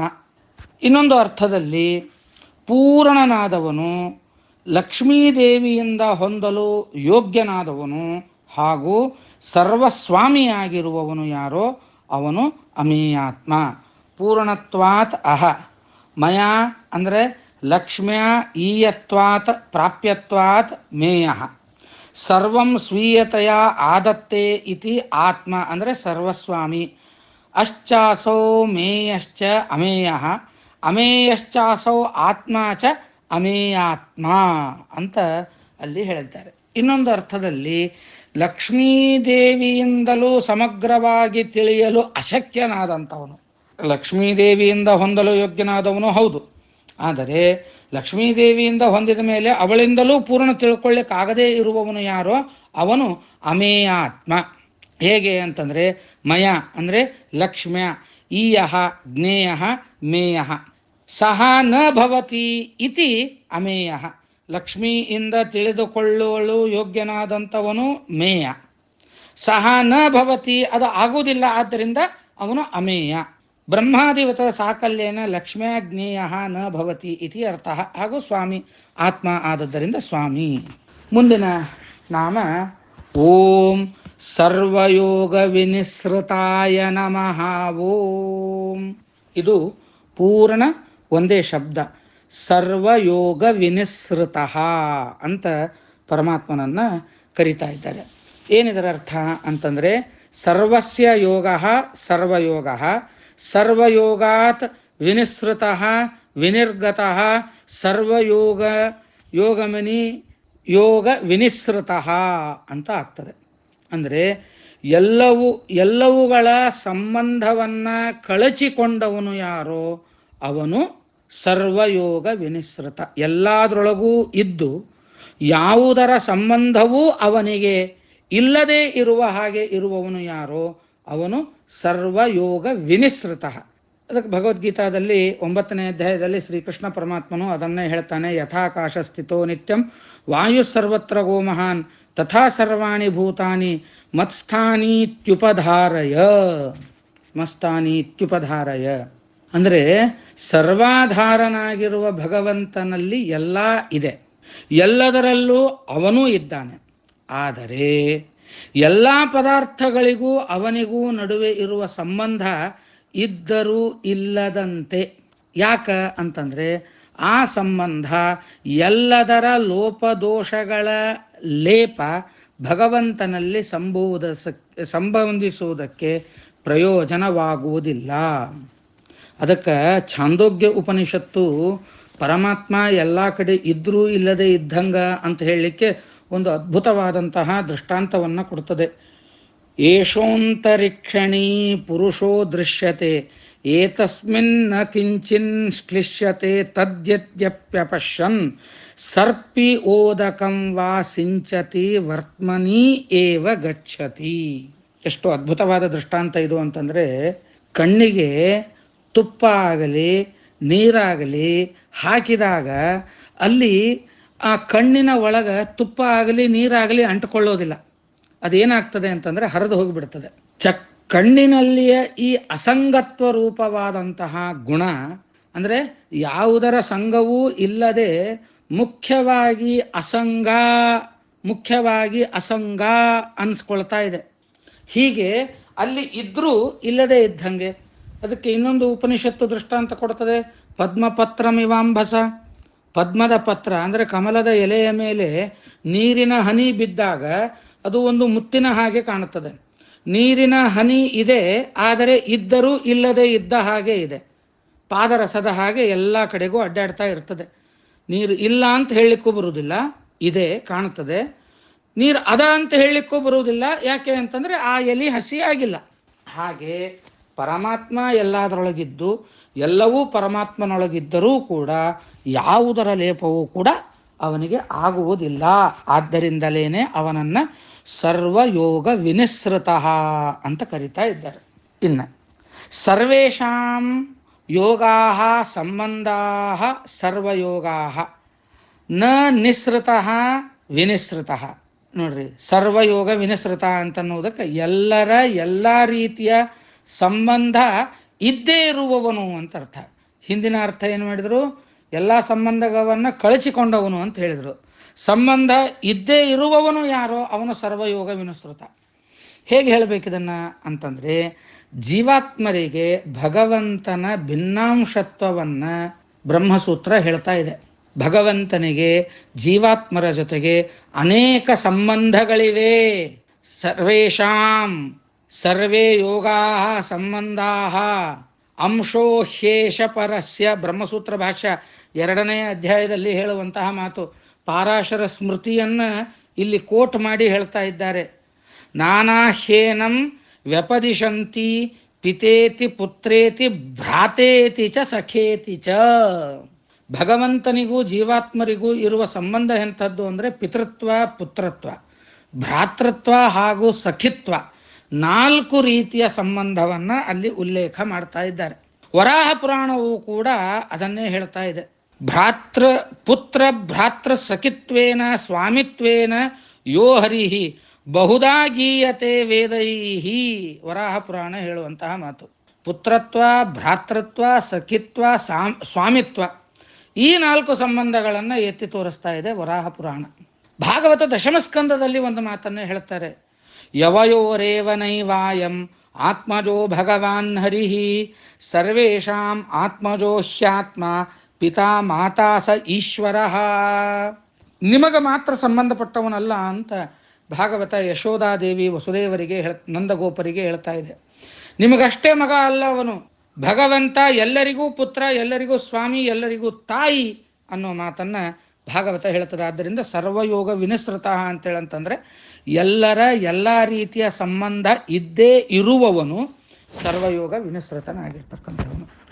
ಇನ್ನೊಂದು ಅರ್ಥದಲ್ಲಿ ಸರ್ವೇ ಯೋಗಾ ಅಂದರೆ ಜ್ಞಾನೋಪಾಯ ಕರ್ಮಯೋಗಾದಯ ವಿಶೇಷತಃ ನಿಸೃತಾ ಪ್ರಕಟೀಕೃತಾ ಏನ ಸಹ ಸರ್ವಯೋಗ ವಿನಿಸೃತಃ ಅಂದರೆ ವೇದಗಳು ಅಂತ ಅರ್ಥ. ಭಗವತ್ ಪ್ರಾಪ್ತಿಗೆ ಕಾರಣವಾದಂತಹ ಕರ್ಮಯೋಗ, ಜ್ಞಾನಯೋಗ, ಎಲ್ಲ ಯೋಗಗಳನ್ನು ಭಗವದ್ಗೀತಾ ಮೊದಲಾದಂತಹ ಗ್ರಂಥಗಳಲ್ಲಿ ಪ್ರಕಟಿಸಿ ಪ್ರಕಟಪಡಿಸುವವನು ಯಾರೋ ಅವನು ಸರ್ವಯೋಗ ವಿನಿಸೃತ. ಅಂದರೆ ವೇದಗಳನ್ನು, ಭಗವದ್ಗೀತಾ, ರಾಮಾಯಣಾದಿಗಳನ್ನು ರಚನೆ ಮಾಡಿ ಪರಮಾತ್ಮನನ್ನು ಹೊಂದಲಿಕ್ಕೆ ಕಾರಣನಾಗಿರ್ತಕ್ಕಂಥವನು ಸರ್ವಯೋಗ ವಿನಿಸೃತ. ಗುಣಪೂರ್ಣನಾದಂಥವನು, ಇಂದ್ರಿಯ ಪ್ರೇರಕನಾಗಿರ್ತಕ್ಕಂಥವನು, ವಿಶಿಷ್ಟನಾದವನು, ಶ್ರದ್ಧೆ ಇಲ್ಲದವರ ಹೃದಯದಿಂದ ಹೊರಗೆ ಹೋಗುವವನು ಯಾರೋ ಅವನು ಸರ್ವಯೋಗ ವಿನಿಸೃತ. ಪೂರ್ಣತ್ವಾತ್ ಸರ್ವ ಯುಜ್ಯತೆ ಮನ ಆದಿಕಂ ಸ್ವಸ್ವ ವಿಷಯೈ ಅನೇನ ಇತಿ ಯೋಗ. ವಿಶಿಷ್ಟತ್ವಾತ್ ವಿ ಶ್ರದ್ಧಾವಿಹೀನಾನಾಂ ಹೃದಯಾತ್ ನಿರ್ಗತಃ ನಿಸೃತಃ ಭಕ್ತಾನಾಂ ಹೃದಯೇ ಇವ ವಿಶೇಷೇಣ ನಾಸ್ತಿತ್ಯರ್ಥಃ. ಭಗವಂತನನ್ನು ಭಕ್ತಿಯಿಂದ ನೋಡದೇ ಇರುವವರು ಯಾರಿದ್ದಾರೋ ಅವರ ಸರ್ವಯೋಗ, ಅವರ ಗುಣಪೂರ್ಣನಾಗಿದ್ದು ಅವರ ಹೃದಯದಿಂದ ನಿಸೃತಃ ಹೊರಗೆ ಹೋಗುವವನು ಯಾರೋ ಅವನು ಸರ್ವಯೋಗ ವಿನಿಸೃತ. ಇನ್ನೊಂದು ಅರ್ಥವನ್ನು ಇಲ್ಲಿ ನೋಡೋದಾದರೆ, ಸರ್ವೇಷಾಂ ಪುಣ್ಯ ಪಾಪಾತ್ಮ ಕರ್ಮಾಣಾಂ ಯೋಗ ಸಂಬಂಧ ವಿನಿಸೃತಃ ವಿನಿರ್ಗತಃ ಯಸ್ಮಾತ್ ಸಹ ಸರ್ವಯೋಗ ವಿನಿಸೃತಃ. ಸಕಲ ಪುಣ್ಯ ಪಾಪಾತ್ಮಕ ಕರ್ಮಗಳ ಫಲ ಸಂಬಂಧವಿಲ್ಲದೆ ಇರುವವನು. ಅಂದರೆ ಪರಮಾತ್ಮನಿಗೆ ಪುಣ್ಯವಾಗಲಿ ಪಾಪವಾಗಲಿ ಅವನ ಮೇಲೆ ಎಂದೂ ಪ್ರಭಾವ ಬೀರಲಾರದು. ಬೃಹದಾರಣ್ಯಕ್ಕೆ ಉಪನಿಷತ್ತು ಹೇಳುತ್ತದೆ, ತೀರ್ಣೋ ಹಿ ವರ್ತತೆ ನಿತ್ಯಂ ಪುಣ್ಯ ಪಾಪೇ ಜನಾರ್ದನ ನೈನಂ ಕದಾಚಿತ್ ತಪತಃ ಪುಣ್ಯ ಪಾಪೇ ಜನಾರ್ದನಂ. ಈ ಮಾತನ್ನು ಬೃಹದಾರಣ್ಯಕ ಉಪನಿಷತ್ ಭಾಷ್ಯದಲ್ಲಿ ಶ್ರೀಮದ್ ಆಚಾರ್ಯರು ನಮಗೆ ತೋರಿಸಿ ಕೊಡ್ತಾ ಇದ್ದಾರೆ. ಮುಂದಿನ ನಾಮ ಓಂ ವಸವೇ ನಮಃ. ಓಂ ವಸು ಅಂತ ಪರಮಾತ್ಮನನ್ನು ಯಾಕೆ ಕರೀತಾರೆ ಅಂತ ಹೇಳಂತಂದರೆ, ವಂ ವರಂ ಸುಂ ಸುಖಂ ಯಸ್ಯ ಸಹ ವಸುಹು. ಪೂರ್ವಪದ ರ ಶಬ್ದ ಲೋಪವಾಗಿದೆ. ಇಲ್ಲಿ ಕಾಟಕೋಪನಿಷತ್ತು ಹೇಳುವಂತಹ ಮಾತು, ಏಷ ಸೇತುರ್ ವಿಧಿರ್ ಏಷ ಆನಂದ ಪರಸ್ಯೈಷ ನಿತ್ಯೋ ಮಹಿಮಾ ಬ್ರಾಹ್ಮಣಸ್ಯ ಇತಿ ಸೇತುತ್ವಂ ಹಿ ಉಚ್ಯತೆ. ಶ್ರೇಷ್ಠವಾದ ಸುಖ ಅವನಲ್ಲಿ ಮಾತ್ರ ಇದೆ, ಆದ್ದರಿಂದ ಅವನು ವಸು ಅಂತ ಕರೀತಾ ಇದ್ದಾರೆ. ಆ ಆನಂದ ಲೌಕಿಕ ಆನಂದಕ್ಕಿಂತಲೂ ಅತ್ಯಂತ ವಿಲಕ್ಷಣವಾದದ್ದು. ನಿತ್ಯಾನಂದಾವ್ಯಯಂ ಪೂರ್ಣಂ ಪರಜ್ಞಾನಂ ವಿಧೀಯತೆ ಅಂತನ್ನುವ ಮಾತನ್ನು ಬ್ರಹ್ಮಸೂತ್ರದಲ್ಲಿ ಹೇಳ್ತಾ ಇದ್ದಾರೆ. ಇನ್ನೊಂದು ವಿಶೇಷತೆಯನ್ನು ನಾವಿಲ್ಲಿ ಗಮನಿಸಬೇಕಾದದ್ದು ಏನು ಅಂತಂದರೆ, ಕಾಠಕೋಪನಿಷತ್ತು ಬಹಳ ಸುಂದರವಾಗಿ ಒಂದು ಮಾತನ್ನು ಹೇಳ್ತದೆ. ಲಕ್ಷ್ಮೀದೇವಿಯಿಂದ ಹಿಡಿದುಕೊಂಡು ತೃಣಪರ್ಯಂತರವಾಗಿ ಜೀವಿಗಳು ಏನು ಆನಂದವನ್ನು ಅನುಭವಿಸ್ತಾರಲ್ಲ, ಈ ಆನಂದ ಪರಮಾತ್ಮನ ಆನಂದದ ಒಂದು ತುಣುಕಷ್ಟೇ. ಲಕ್ಷಣಂ ಪರಮಾನಂದೋ ವಿಷ್ಣೋರೇವನ ಸಂಶಯ ಅವ್ಯಕ್ತಾತ್ ತೃಣಾಂತಸ್ತು ವಿಪ್ಲುಡಾನಂದ ಭಾಗಿನಃ. ಬ್ರಹ್ಮವಿವರ್ತ ಪುರಾಣ ಹೇಳುವಂತಹ ಮಾತು. ಲಕ್ಷ್ಮೀದೇವಿಯಿಂದ ಪ್ರಾರಂಭಿಸಿ ಪ್ರತಿಯೊಬ್ಬರೂ ಆನಂದದ ತುಣುಕನ್ನಷ್ಟೇ ಅನುಭವಿಸೋದರಿಂದ ಪರಮಾನಂದ ಇದು ಶ್ರೀಹರಿಗೆ ಇರುವಂಥದ್ದು ಅನ್ನೋ ಮಾತನ್ನು ಬ್ರಹ್ಮವಿವರ್ತ ಪುರಾಣ ಹೇಳುತ್ತದೆ. ಇನ್ನೊಂದು ಅರ್ಥದಲ್ಲಿ ವಸು ಅಂತ ಪರಮಾತ್ಮನಿಗೆ ಯಾಕೆ ಕರಿಬೇಕು ಅಂತ ಹೇಳಂತಂದರೆ, ಮುಕ್ತಾತ್ಮರಿಗೆ ಉತ್ತಮ ಸುಖವನ್ನು ಕೊಡುವವನು, ಅನುಗ್ರಹಿಸುವವನು ಯಾರೋ ಅವನು ವಸುಹು. ಮುಕ್ತಾತ್ಮಾನಾಂ ವರಂ ಸುಖಂ ಏನ ಸಹ ವಸುಹು. ಇನ್ನು ಎಲ್ಲ ಕಡೆಗೆ ವಾಸಿಸ್ತಾನೆ, ಸರ್ವತ್ರ ವಸತಿ ಇತಿ ವಸುಹು. ವಾಸಶ್ಚ ಸರ್ವತ್ರ ವಸುರ್ಭವಾನಸಿ. ಋಗ್ವೇದ ಹೇಳುವಂತಹ ಮಾತು. ಈಶಾವಾಸ್ಯ ಕೂಡ ಅದನ್ನು ಹೇಳ್ತದೆ. ಈಶಾವಾಸ್ಯಮಿದಂ ಸರ್ವಂ ಯತ್ಕಿಂಚ ಜಗತ್ಯಾಂ ಜಗತ್. ಈಶಾವಾಸ್ಯ ಯೋಗ್ಯಂ ಈಶಾವಾಸ್ಯಂ. ಈಶಸ್ಯ ಆವಾಸ ಯೋಗ್ಯಂ. ಇಡೀ ಜಗತ್ತಿನಲ್ಲಿ ಅವನ ವಾಸವಾದದ್ದರಿಂದ ಇದು ಇಡೀ ವಸು ಅಂತ ಕರೀತಾ ಇದೆ. ಅಷ್ಟೇ ಅಲ್ಲದೇನೆ ಎಲ್ಲದರ ವಾಸಕ್ಕೆ ಆಧಾರನಾಗಿ ಇರುವವನು ಯಾರೋ ಅವನು ವಸು. ವಸಂತಿ ಸರ್ವಭೂತಾನಿ ಅತ್ರ ಇತಿ ವಸುಹು ಅನ್ನುವ ಮಾತನ್ನು ಅಲ್ಲಿ ತೋರಿಸಿಕೊಡ್ತಾ ಇದ್ದಾರೆ. ಅಂದರೆ ಏನಿದರ ಅರ್ಥ? ಭಗವಂತ ಎಲ್ಲದರಲ್ಲಿ ವಾಸ ಮಾಡುವಂತೆ ಎಲ್ಲವೂ ಭಗವಂತನಲ್ಲಿ ವಾಸ ಮಾಡಿದೆ.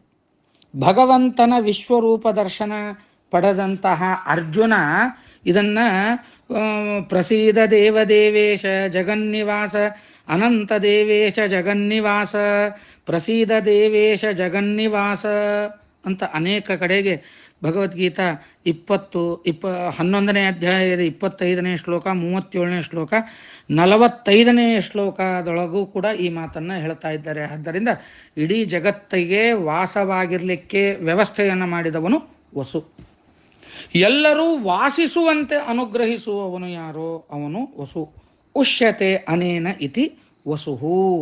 ಎಲ್ಲರೂ ವಾಸ ಮಾಡಲು ಬೇಕಾದ ಧಾರಣ ಪೋಷಣ ನೀಡಿ ವಾಸವಾಗುವಂತೆ ಅನುಗ್ರಹಿಸುವವನು ಯಾರೋ ಅವನು ವಸು ಅಂತ ಕರಿತಾ ಇದ್ದಾರೆ ಅಂತ ಹೇಳ್ತಾ ಅನುವಾದವನ್ನು ಮುಗಿಸೋಣ. ಅಸ್ಮದ್ ಗುರು ಅಂತರ್ಗತ ಶ್ರೀಮದ್ ರಾಘವೇಂದ್ರ ತೀರ್ಥ ಗುರು ಅಂತರ್ಗತ ಭಾರತೀ ರಮಣ ಮುಖ್ಯ ಪ್ರಾಣ ಅಂತರ್ಗತ ಮಧ್ವೇಶಾರ್ಪಣಮಸ್ತು. ಶ್ರೀ ಕೃಷ್ಣಾರ್ಪಣಮಸ್ತು.